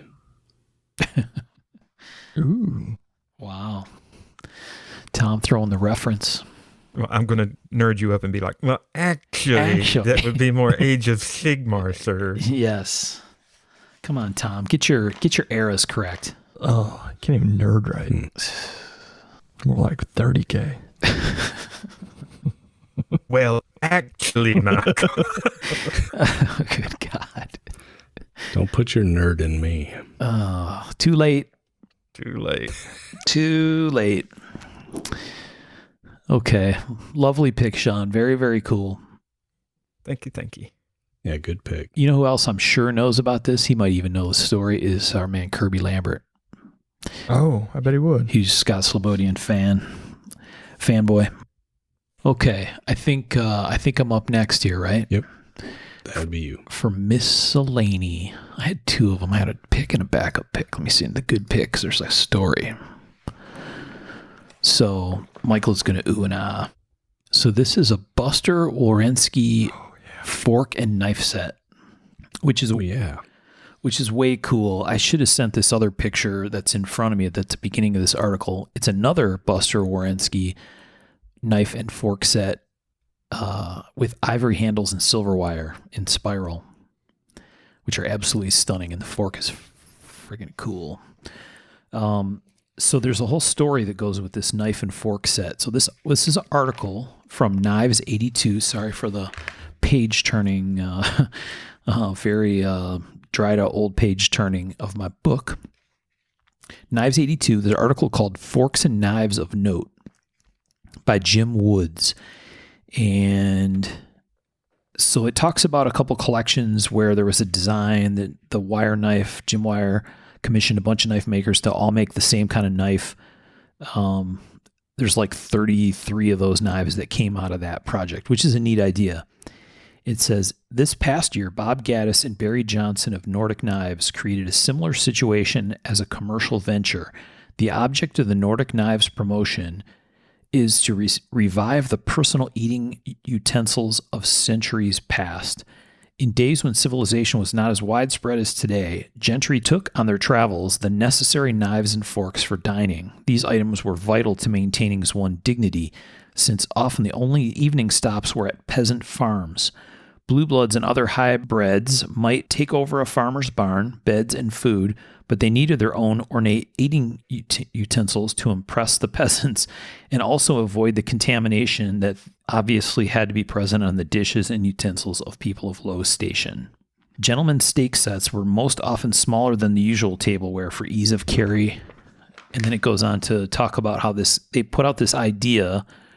Bob Gaddis contacted 5 knife makers with the idea of reviving the old practice of carrying personal tableware for traveling or simply dining out. So check out the 5 knife makers he got into this. Buster Warensky, Herman Schneider, D'Alton Holder, Jim Entz, and Joe Funderburg. They all agreed to make a set or sets of tableware for use at a kickoff dinner. So there were only a couple of design guidelines. The forks had to have 3 tines to make them markedly different from conventional table forks, would have 4 tines. Second, the cutlery had to be encased in some fashion so that it could be packed for travel. Beyond this, they were kind of allowed to do whatever they want to do. And so Buster Warensky brought 2 sets, the set that I sent you guys, and then this ivory spiral handle set, which are super, super cool. He intended to use quartz on one set because a special quartz crystal supposedly was the favorite handle material for such utensils in olden times. It seems the quartz possessed some near magical power. If the user's food was poisoned and the knife and fork steel touched it, the quartz handle would change color as a warning. But he ran into Michael Birch-style problems with the material, had to ditch the idea. Mm-hmm. So much for magical poison testing. Yeah. Hope nobody died. But yeah, they had a dinner and all pulled out this silverware and had a dinner together. I love this so much. Like I said this before, but this whole idea of just taking something and being like, God, it's awesome. I want to do something like this where it's like, all right, it gets everyone together, gets you all excited. They didn't know what each other was making. Right. They weren't allowed to see them, and just, oh, that's awesome. Yeah. We'll do it. Yeah. Secret dinner. Get a bunch of people. Can you see a David Sharp knife and fork set? Or like a Jeremy Marsh knife and fork set? Yeah. I mean, all different styles and just be like, go wild. Exactly. That could be so cool. Be like a knife and mini pizza cutter set. You never know. You never know. Mm-hmm. You never know. I think it'd be really cool. Yeah. Have a dinner, and basically everybody has to bring their own gear. Yeah. And auction it off afterwards or something. Exactly. Pick a good cause or something, or I don't know, do something with it. Yeah, that'd be fun. Yeah. Sometimes the good cause has to be my bank account. More and more it seems like that, Yep. I try to do as much as possible, but sometimes I do have to pay myself too. Yeah. Okay, ditch the good cause. Kids are expensive. They kind of are. Kids and Mustangs, so break a man. But it doesn't even have to be the knife and fork thing, but some form of that where I love that there was like, a collector that was like, I want to get these guys together and Maybe it was a sneaky way to get, a knife from all these guys and, who knows? I don't know. Oh yeah. But I like the idea. Yeah. It was clear in the beginning of the write-up it was a commercial venture, but yeah. it's still Mark, cool. Mark kind of has that going on. Has what going on? You've got a collection, like curated collection like that a little bit. Yeah, a couple of them. Where it's like the Westinghouse from different makers and stuff. Right. Except Tom. But yes. Oh, yeah. And it's pretty deep. You have one for me, don't you? A Westinghouse you don't. piece? No. No, you've got a Damascus piece, a stellite core. Stellite core piece. That was another collection. That was the same idea. Material-based collection. Buy a bunch of bars of stellite core and have people make stuff with it. Yeah, I got a bunch of those too. Not as many, but put some cool ones in there. John Graham actually made me a piece in there. That's really cool. Yep. So, okay. I like that. I like that one. It was solidly in the oddities category, or excuse me, miscellany. Mm-hmm. And who's coming up after me? Tom. Tom's up. I picked Ford Hallam for the classic miscellany because he does a lot of really cool. I'm going to say Japanese inspired art. He does the subas and a bunch of other stuff, but I think some of his suba work is amazing. I just sent you guys a link to his website. If you look at like his archive of past work, there's one on, I'm trying to find it real quick. Sorry. Let me Google it. There's a YouTube I know of Ford Hallam doing it. Okay. But it's got a cat on it, and I'm pretty sure there's a video of him like creating it. This is a Suba with a cat on it? Yeah, I found it. Okay. So yeah, this is really a really cool video if you get time to watch it. He's putting it's a tiger on this Suba, and it shows him like doing all the carving and inlaying the gold and all that. It's a beautiful, beautiful piece when he's done. Holy cow, no kidding. That is some wild work. Yeah. So yeah, I've been a fan of his work for a long time. Might be a little controversial right now. What? He did a Kickstarter. He was doing a book, and then he got sick, pretty sick. Like he had a heart attack and a bunch of other stuff. Oh.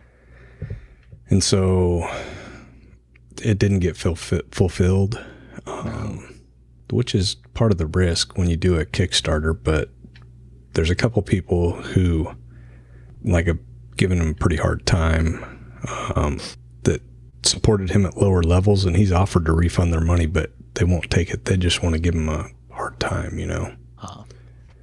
Uh-huh. But, whatever. For me, it was definitely worth the shot at getting the book from him. It was on putting a patina on metals. I don't know what the word is there. Yeah, patination.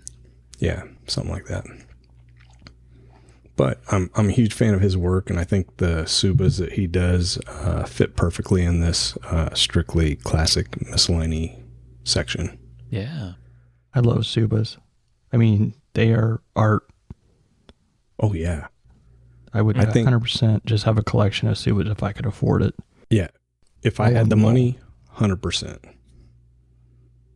Another cool thing that would be cool to collect from the same era would be the carved arrow, like the arrowheads like they have at the Met. Remember seeing those? Yeah. Yeah. The weapon art it really does something for me. It's really cool. Yeah, it's such a strange medium, I guess, but I don't know. It's a beautiful palette. There's usually so many different metals that they work with, and the way they patina and work together and then fit into a whole. It's like one little tiny piece of this weapon or sword or whatever, but it's just a beautiful piece of art on its own. Yeah. I don't know. Yeah. From what I understand, I'm not I'm not super into the Japanese sword scene. That never was my thing. I love it. It's beautiful, but from what I understand, there's people that just they specialized in like one part, like subas or sword polishing or whatever, right? Yeah, there's a bunch of good books I think I've referenced before on the Japanese sword stuff. And yeah, it's one guy polishes, one guy does this, and they're each a master in their part that they do, which is, I don't know, there's something poetic about it. Totally against our sole authorship, but really cool. Oh yeah. Excellent choice, man. Yeah. But that's also like, to me, you know, I know nothing about him or his story or what happened on Kickstarter, but like when we've all seen people that have abused the system or whatever, jacks with stuff and made it was never going to, you know, give the product. And every time something like that happens, it ruins someone who legitimately has an issue where they can't fulfill their promise. Right. Yeah. And that's why I hate that so much, where it just like it breaks away, chips it away every little bit for someone who legitimately has an issue and can't fulfill it. Right. But that's a whole different beast. Yep. Well, I think 100% he started this with the best intentions to share. Yeah. And I think the work is either done or 95% of the way done, but due to his health issues and like his mom died and some other stuff, like emergencies happen, and now he doesn't have the money to publish it, you know, and it's like the work's done, but you know. Yeah. And all those things are 100%, you know, understandable. You know, that's my take. You know, I've tried to be more intentional and more understanding as I get older, which oftentimes isn't the case, right? But I think just seeing what happens in my life, you know, shit happens, and sometimes it's just out of your control, no matter what you try to do and what your best intentions are, you know. Yeah, 100%. Intent goes all the way. I still like Ford Hallam. I think his work is some of the best I've seen, and I'm, whether I get the book or not ever, I don't care. I'd love to have it, but it doesn't take anything away from him for me.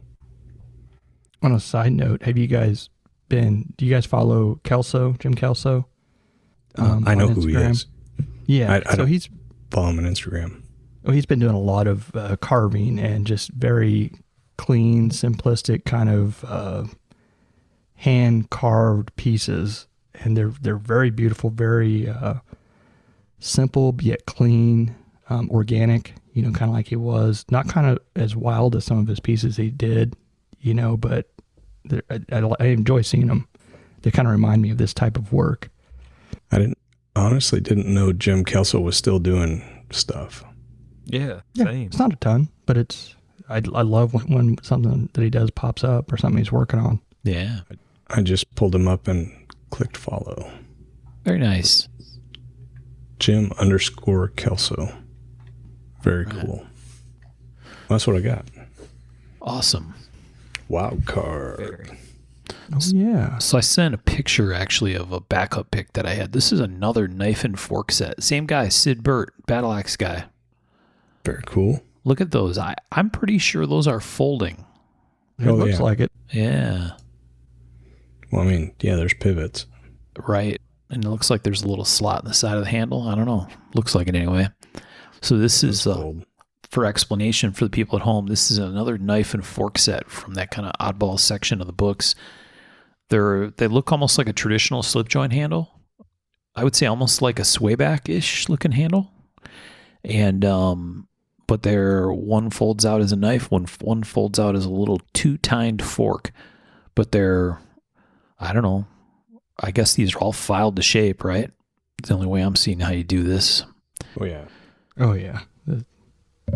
So all Damascus handles with pearl sort of inset inlays, and then right out into Damascus knife and fork. What a cool set that is, man. I bet those are lockbacks, if I'm guessing. Oh, yeah, maybe. Those, I could 100% see those in like a goblin handle. Yeah. Yeah. Those are Yeah, really so cool. you can battle axe, your deer and then, eat it. You guys remember the old like Boy Scout hobo type knives with like the spoon and the fork on the side? Yep. Oh, Yeah. I 100% wanted one of those as a kid. Yeah. I've got the case one here somewhere. Oh, that's so cool. They're they're neat knives. They're massive. It's not something you could throw in a No. pocket, but talk about, dreams and adventures and, make believe shit we did when we were kids, right? Right, Oh, right. The promise of adventure was all that we needed. There you Dude. go. I'm still that way. Yep. Like 100%. I still have that knife. Just waiting on that adventure. But it seems like that it's more and more that way. It's like you get something and like I'll buy a gun. I won't even go shoot it because No. it's the idea of going and shooting it, Uh-huh. which is messed up. I got to make more time. But anyways, Yeah. Topic for another day. right? Mm-hmm. Okay, last category, Very cool. wild card. Wild card. Throw it down, Michael. Yeah, wild cards always got crazy stuff. Let's see them. All right. This time I'm sending you guys an actual link. It's the Sinkovich rotor. Oh, You that's guys remember this one? Yeah. Yep. That's awesome. Now, this is a wild piece that Sinkovich had taken to the Friday Night Blade Affair, I believe. Yep. FNBA 2022, it says. Yes. Tags. And when I saw it, I mean, the first thing I thought of was like the rotor on a watch, Right. and I thought for some reason in my head it was smaller than it is. But this is like a full, I don't know, what would you say, 3 inches? Yeah. But it's skeletonized. It's got almost like an ulu type blade on one side, and it flips up, rotates, and locks in with these nifty, fancy little detent catch, beautiful fit and finish, awesome design. It's that very, I don't know, bio-organic type of thing that he does so well. It's like someone was making an organic robot. It's the only way I can explain some of his designs sometimes. Right. Beautiful work.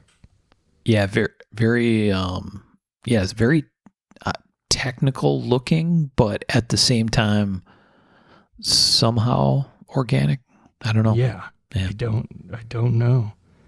Yeah. I couldn't, when you showed us this the first time, I could not figure out how that knife worked. I had to find a video on his Instagram and actually see it work. And after that, it's very intuitive, but it's so different. It's really, really an amazing piece. He really thinks out of the box, and he does some absolutely gorgeous machining and finish work, and I don't know. Yeah, his Instagram is worth following. 100%. And it's Sinkovich very Design. Sinkevich Design.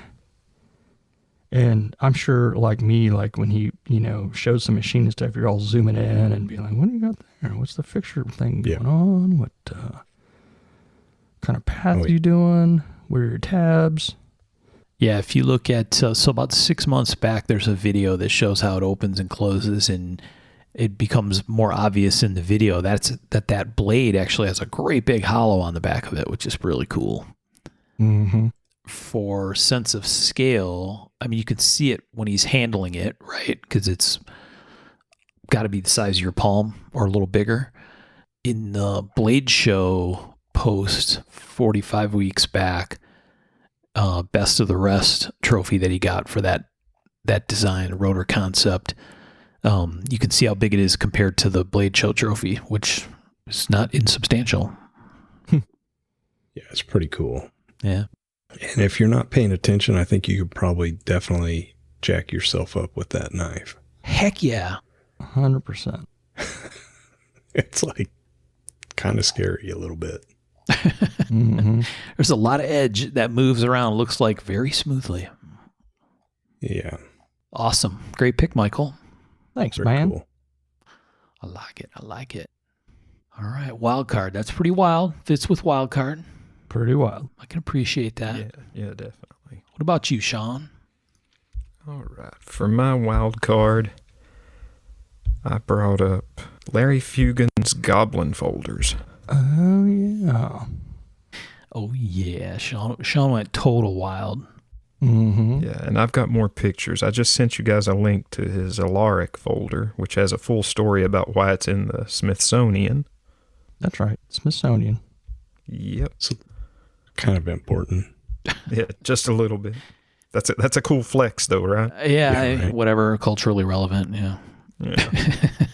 Yeah. Yeah. That's amazing. And then I just sent you guys pics of 3 others that are every bit as gnarly and cool. Oh, yeah. Yeah, the whole goblin folder thing was kind of crazy back in the 80s, 90s. It was very much a thing there for a while. Yeah. Yeah, if you weren't like a master smith unless you were doing a goblin folder of some kind. But, man, that split handle one. Explain to the listeners what we are looking at. Good luck. All right. Good luck. Man, okay, most of these, they're using crown stag? Yeah. Mm-hmm. All right, they're taking a piece of crown stag, and generally, it's a friction folder generally, right? Did any of them have like a... I think he probably did some lockbacks.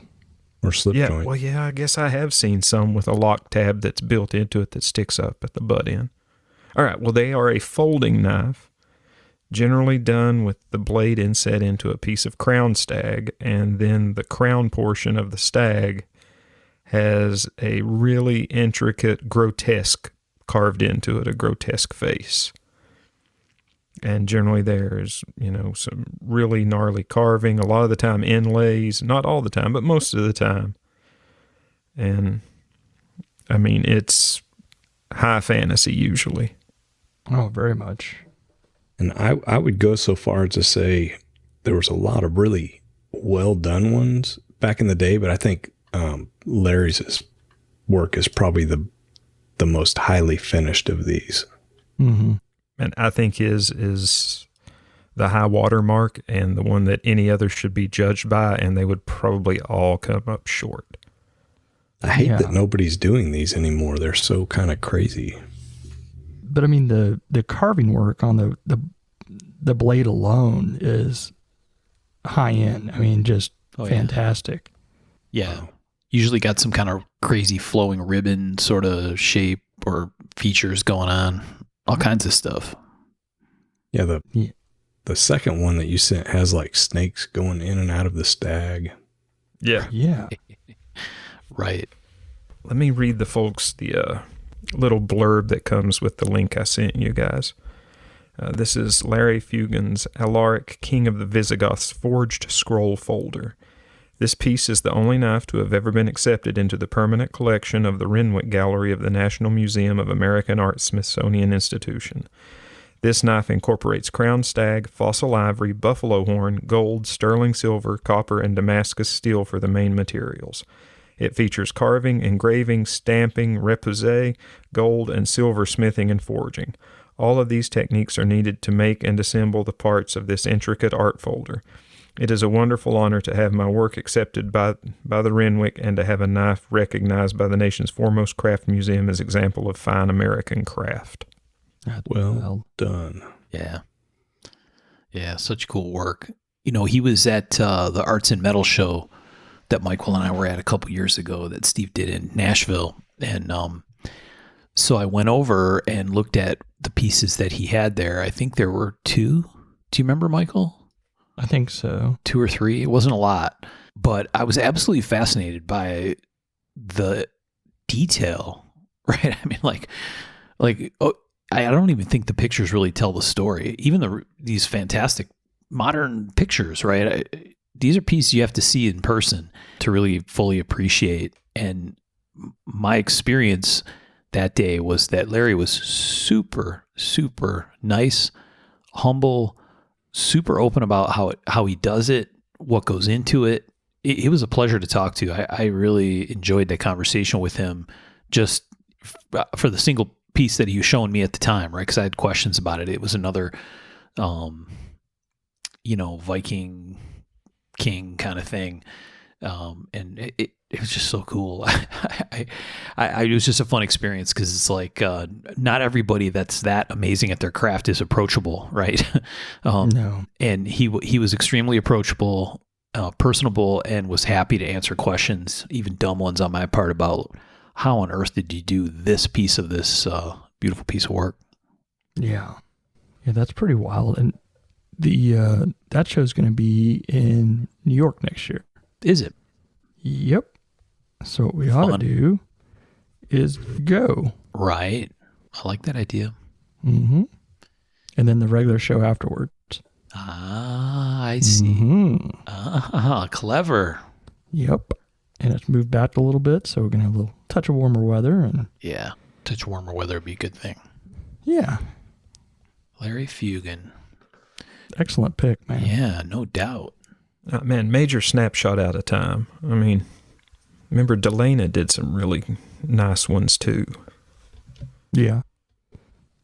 Yeah, but her the dripping was always what caught me with hers. Oh yeah. Great pick, Sean. Great pick. I like it. Thank you. Keeping it weird, which I'm trying to do, I pulled out my copy, Michael, of Blades and Barrels. Never heard of it. It's a beautiful copy of Blades and Barrels that I have. And why is this picture not going through? Well, I blocked you. As soon as you said the B word, the two B's word. Yeah. For knife book nerds, that is the one of the grails. Blades and Barrels is definitely a grail. There's such cool shit in here, including my wild card pick. This is what's called the defensive lighter. Oof. So this is, for the kids at home, there's quite a story that goes with this. This is a flintlock pistol with a 7-inch blade, although it's really looks a lot more like a spike, right? Mm-hmm. And so it's kind of a rounded handle flintlock pistol with a 7-inch blade sticking out the front like any decent combination weapon. And then it has what looks like a utility trailer taillight on top, for lack of a better description. So when I saw this, I'm like, what on earth is going on with this thing? This is made in France circa 1750. This is has engraving on it saying Briquet de, I'm not even going to try to read it. It's in French, which translates as General Regnier's defensive lighter. The only reference to a Renier is Henri Renier, listed as being a gunmaker in Liège in 1675. Maybe this guy designed it, they don't know. The idea behind the defensive lighter is that on hearing a strange noise in the house, the homeowner would go to investigate holding this weapon in his hand. The candle would be lit, projecting its luminescence through a bullseye-type lens. If the man of the house found his suspicions to be correct, he could point the invention at the intruder and pull the trigger. In the darkened room, the flash from igniting the gunpowder might appear to be coming from a flintlock pistol, and the robber might, there's a lot of mights in here, might be frightened into quitting the premises. That's all there would be, a flash in the pan, literally.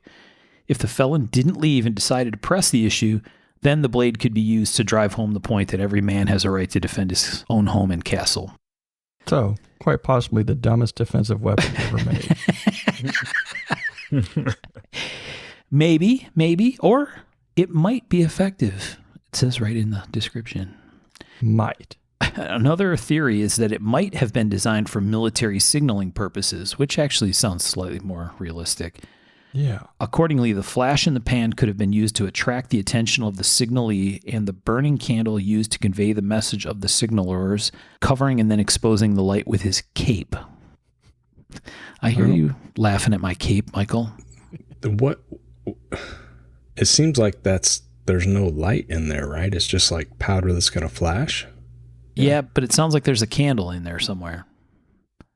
Why the candle wouldn't light the powder, I'm not completely sure, but... But then also, if it's a signaling situation, why the narwhal horn in the front?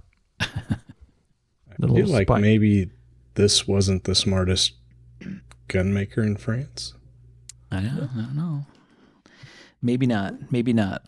Plausible as this may be, the author prefers to accept the former reason for being, mainly because the logic has greater appeal and the story is not too absurd to fit with this absurdity of absurdities.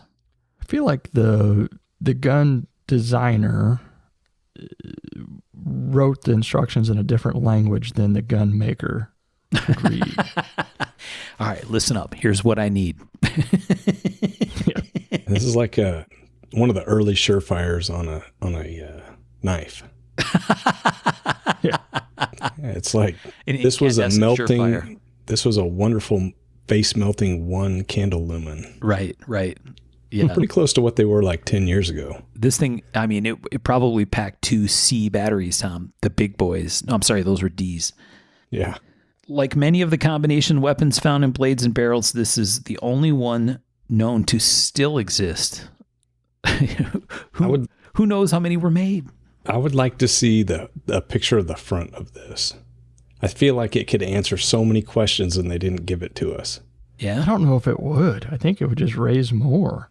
Yeah, but is there a Fresnel lens on there? Is there a bullseye place lens for a candle? So yeah, like a Fresnel. I think it's supposed to be like a magnifying thing. Yeah. And it says the candle is behind the lens. Those questions are already answered, Tom. Yeah. Not well enough, though. I think Not the why. a picture's worth 1,000 words, and they gave us like a sentence.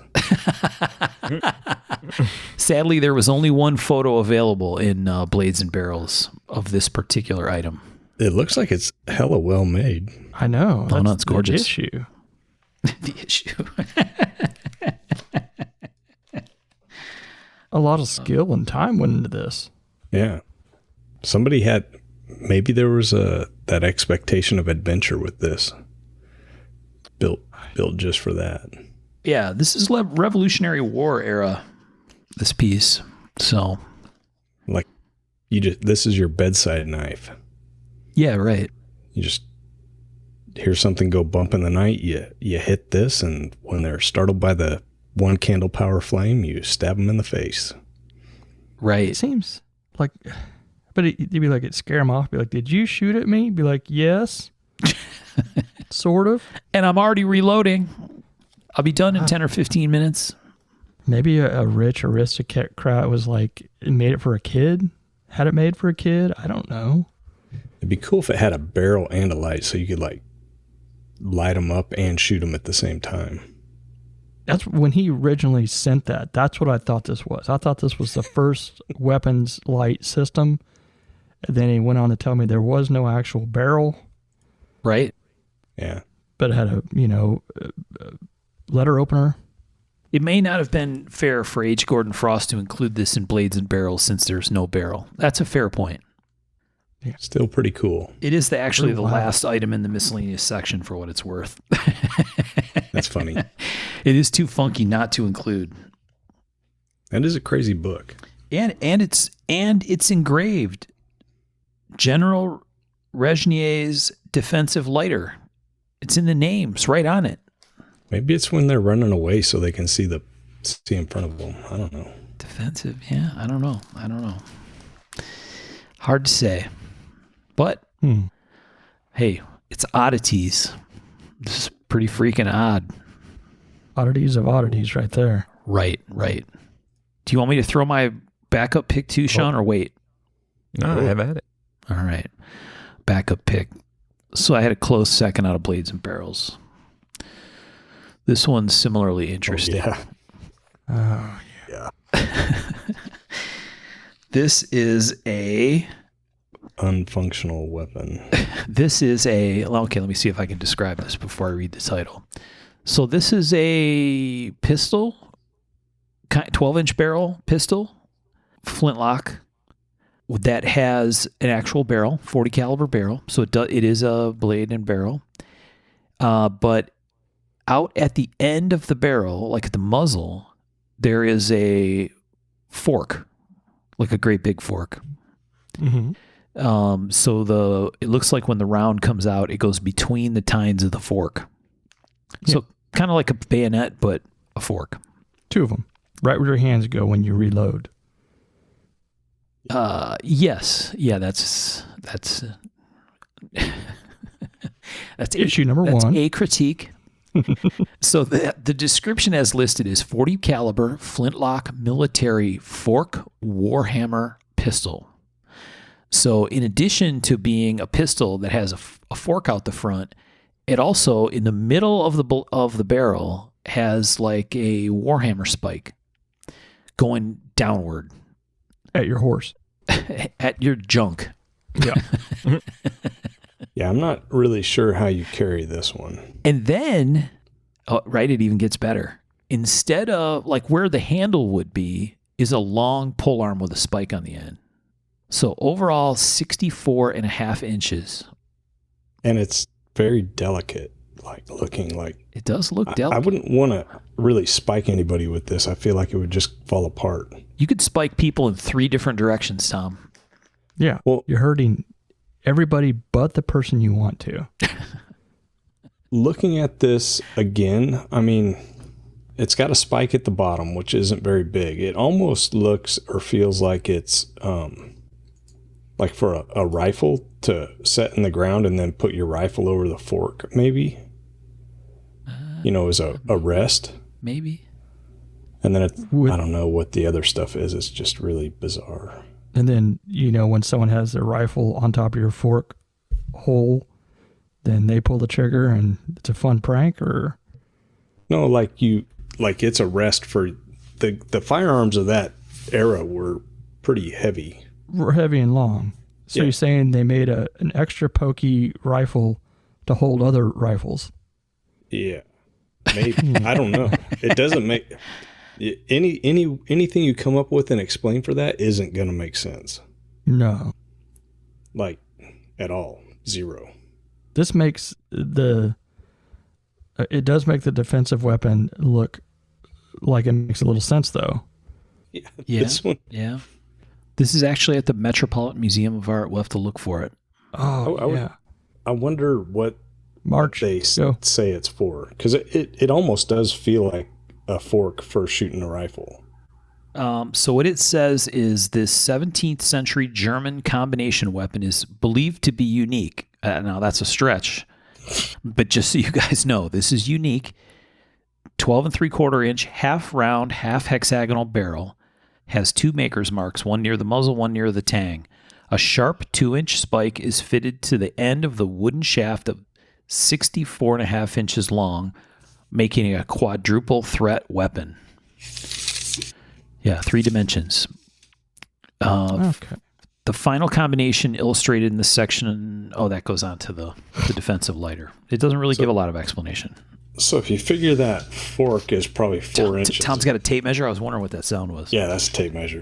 I'm just kind of, if that would put it about 59 inches, 60 inches, and that would work for me for a rifle rest. Maybe. I don't know. I just can't make sense of that. It says the fork is sharp, so I don't know. Yeah, that wouldn't make sense. Right. I wouldn't want to load that thing. No. Jeez. No. That's a hemorrhage waiting to happen. Right. And it's not a very long ramrod. No, it doesn't Doesn't look like it's long enough to clear the fork. No, that's the issue. You're cutting yourself. So you said it had 2 maker's marks on it. Yeah. Maybe the first guy he was just making a muzzleloader. He's like, this is going to be my best work. His Right. commission didn't go through. The next guy hated the first guy. Right. He's like, fuck this guy. Hey, Frank, finish this add- up for me. I got to go. I'm going to add some dumb shit to it. I'm going to draw some dicks on it. But it's going to have his name on it. There's no dicks on this. Should I bet be. there is. This is the Now, I bet if you pull that plate off, the firing mechanism. there's some ye old dick drawings on there. Ye old dick drawings from 1675. You're confident drawing dicks on your friend's stuff goes back to 1675? That's a universal human trait. I'm pretty sure there's drawings, on walls, like they're caves. Okay, good to know. Hey, you're the one who picked Oddities, pal. That's true. You picked Oddities. Does not make sense. And artistically, hard to top right there. practically, there's not. I don't know. I don't get it. It's an odd one. We'll see. Maybe one of our listeners has more of the story on this one. Dr. Rachel, help us out. Maybe, yeah. Maybe Dr. Rachel knows what's up. Was this in your Warhammer book? Is this the Warhammer 1K? They don't even get that fucking ridiculous, man. They pull some ridiculous shit. Axes with chainsaws built in, shit like that. Yeah, this is maybe down that same line. This might be the great granddaddy of the chain axe. I'm totally for building a cut and shoot axe, but let's put a handle on it that you could hit more than like a fly with. Yeah, it's an interesting one. Mm-hmm. All right. I think, Tommy, you get to wrap it up. Yeah, so pal. I ain't going to top that. I didn't get that crazy. So I am a Randall fan. I did not pick a Randall knife, but I picked like a Randall knife accessory, not made by Randall. Oh, you had to bring this up. And it brought the pain back. Yeah. So apparently when we recorded this the first time, everybody knew that one of these just sold except for me, who's been looking for one. And it was like really reasonable. Yeah. But it's a reasonable. Bird is the maker, I think. And it's a sectioned walking staff that's pretty cool on its own. But the coolest thing is if you've got a hollow handle Randall knife, it screws right into that and makes a really cool spear. So I think they're really cool.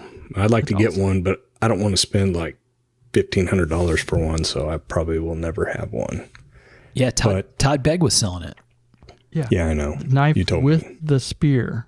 And it was something like $850 or something stupid that was just... Not even that. It seems like it was really cheap. Appreciate you guys letting me know. I mean, it was gone by the time we, I think, messaged each other and we were like, ooh. Right. We were both nerding out, and then when we went back, it was gone. Yeah, super cool. I'd love to have one of those. I mean, once again, would I ever screw a Randall on the end of one and like spear something? Probably not, but it's that mental idea of adventure and just being able to and the coolness of it. So kinetic adventure. Heck yeah. Very but kinetic. You know, you would 100% screw it together and make fake pokey jabs in your shop when no one was looking. We all would, just admit it. 100%. I'd do it when everybody was looking. I don't care. I think it'd be cool. I mean, seriously cool. I've got a backup, kind of same vein. It's the Crawford one. So this one is still available and also really cool. The Crawford one. Yeah. Like I said, I think these are just cool. The Crawford one like turns into a blowgun and all sorts of cool stuff like that. It has a little knife in it. Crawford survival staff. You got to fill in the blanks. Yeah. Yeah, you can build it however you want. Yeah. But I've always thought that these were cool, like for 30 years. But one of these days, I'm going to have to get some of this kind of stuff just for funsies. They have a package for you, the Explorer package. I know, right? It's right in the name. It's everything is there to go exploring. Fishing, fire starter, darts. Yeah, hello. I mean, you can go to the deluxe package. It even has more. Fish point. Oh, lordy lord. All the accessories. A rifle rest. There you go. See, that's what I'm talking about. I don't know why you aren't ordering one of these right now, Tom. I know. I'm just saying those rifle rests, like I've got a walking stick that has like a little rifle rest on it for like hunting, and it's actually pretty useful.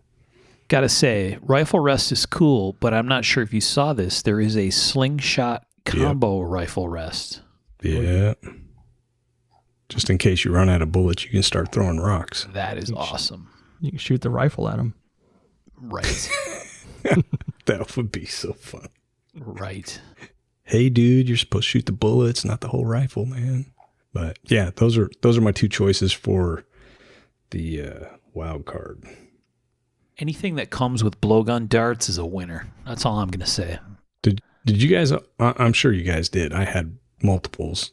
Played with them when I was a kid, and like when I ran out, I'd use like milk jugs and make more darts. Oh, the blowguns? Yeah. Oh, hell yeah. I tried to hunt mice in the barn. That's because where we kept all our feed. Dude, those things were so awesome. Did you get any mice? Yes. Okay, I heard yes. Very Yeah, sweet. yeah, 100%. I was lethal. Pretty sure he said dozens. Mm-hmm. They're so cool, though. They're so fun. Yeah. They're still fun. I think we've got one or two at the house still. I bet there's still tons of little darts up in the rafters of that barn. Rafters. I think there's probably darts in the walls in our house. Right. I had 3 boys running around. Yep. You know, one of the things that ends up everywhere? Nerf darts. That is very true. Every heating vent, kitchen drawer, behind the fridge, Dog poop. everywhere. Nerf darts. Nerf darts and glitter. Yeah. All right, fellas. We ran pretty long. This was an interesting one. They're always interesting to pick episodes. It's always fun to see some different stuff. Yeah. Oh, yeah. There's And a lot gents. different this one. Number 100. Coming up. Yep. Crazy. I'm Yeah. excited for that one. I might even crack a couple brews. Ooh.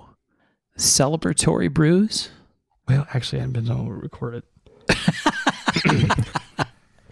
For the centennial, you have to. Yeah. The centennial episode. I'm just going to go out on a limb and say, if you ask me what kind of odds I would give us getting to 100 episodes when we started doing this, it would have been awful low. Yeah, 0. Who knew? Yeah. Yeah. This is like 5 years in or something. Season 6 we're doing right now, buddy. See? Crazy. Yeah. Well, we're going to whip up something good for the 100th. We talked about having a guest. We think we're just going to do this one solo. We have some fun ideas we're assembling for our 100th episode. So if you like to hear us ramble like dorks like we did in this one, boy, you're in for a gonna treat. ramble. Oh, yeah. Except with less structure. Yeah, even less structure than this. Yeah, which is awfully hard to believe, but somehow we'll manage to do it. All right, fellas, you guys got anything else? I don't think so. No, just want to say thanks again to the Patreon. You guys are kicking ass. We really, really appreciate that. Absolutely. Absolutely. And thank you to all you guys that tuned in. Yeah, for sure. And thanks for sticking around after our hiatus there. We It was not intentional. Jeez. Internet problems. Internet problems, scheduling problems, calendar problems, you name it. We have problems. Life. Mm-hmm. I mean, that's what it is. Yeah. We'll do better. That's what we're going for. And you know what, fellas? I didn't include my really, really shitty way to kick the show out the back door that I had last time, so we'll skip that. I forgot what it was. It was a terrible, That's probably shitty good. fantasy knife. Yeah. Oh, yeah. You ruined us, didn't you? Yes. Cue the Oh, music. God. Thank you. Start the music now, Tom. Oh, don't be a shitty knife tease. Get us out of here. All right. Thanks, everybody, for listening. Thanks for our Patreon supporters. Thanks to George. And we appreciate y'all. We'll talk to everybody next time. Thanks, all. Take care.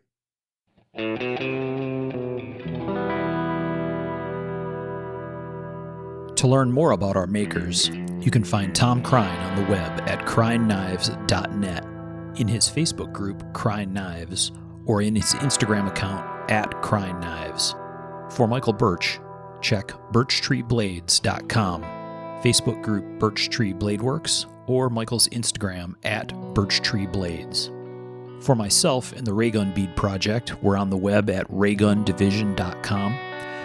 We have a Facebook group called Raygun Division, or my personal Instagram @msteiner. For those interested in photos, references from the show, or some discussion about the show itself, you can find us on the web at markofthemaker.com, in a Facebook group called Mark of the Maker, or on our Instagram @markofthemaker. Last but not least, the ultra cool and haunting background music we use for the show is a piece called Noir Guitar by Stevie's Amp Shack, found at the Free Music Archive and licensed under Creative Commons CC BY 4.0. Thanks for listening.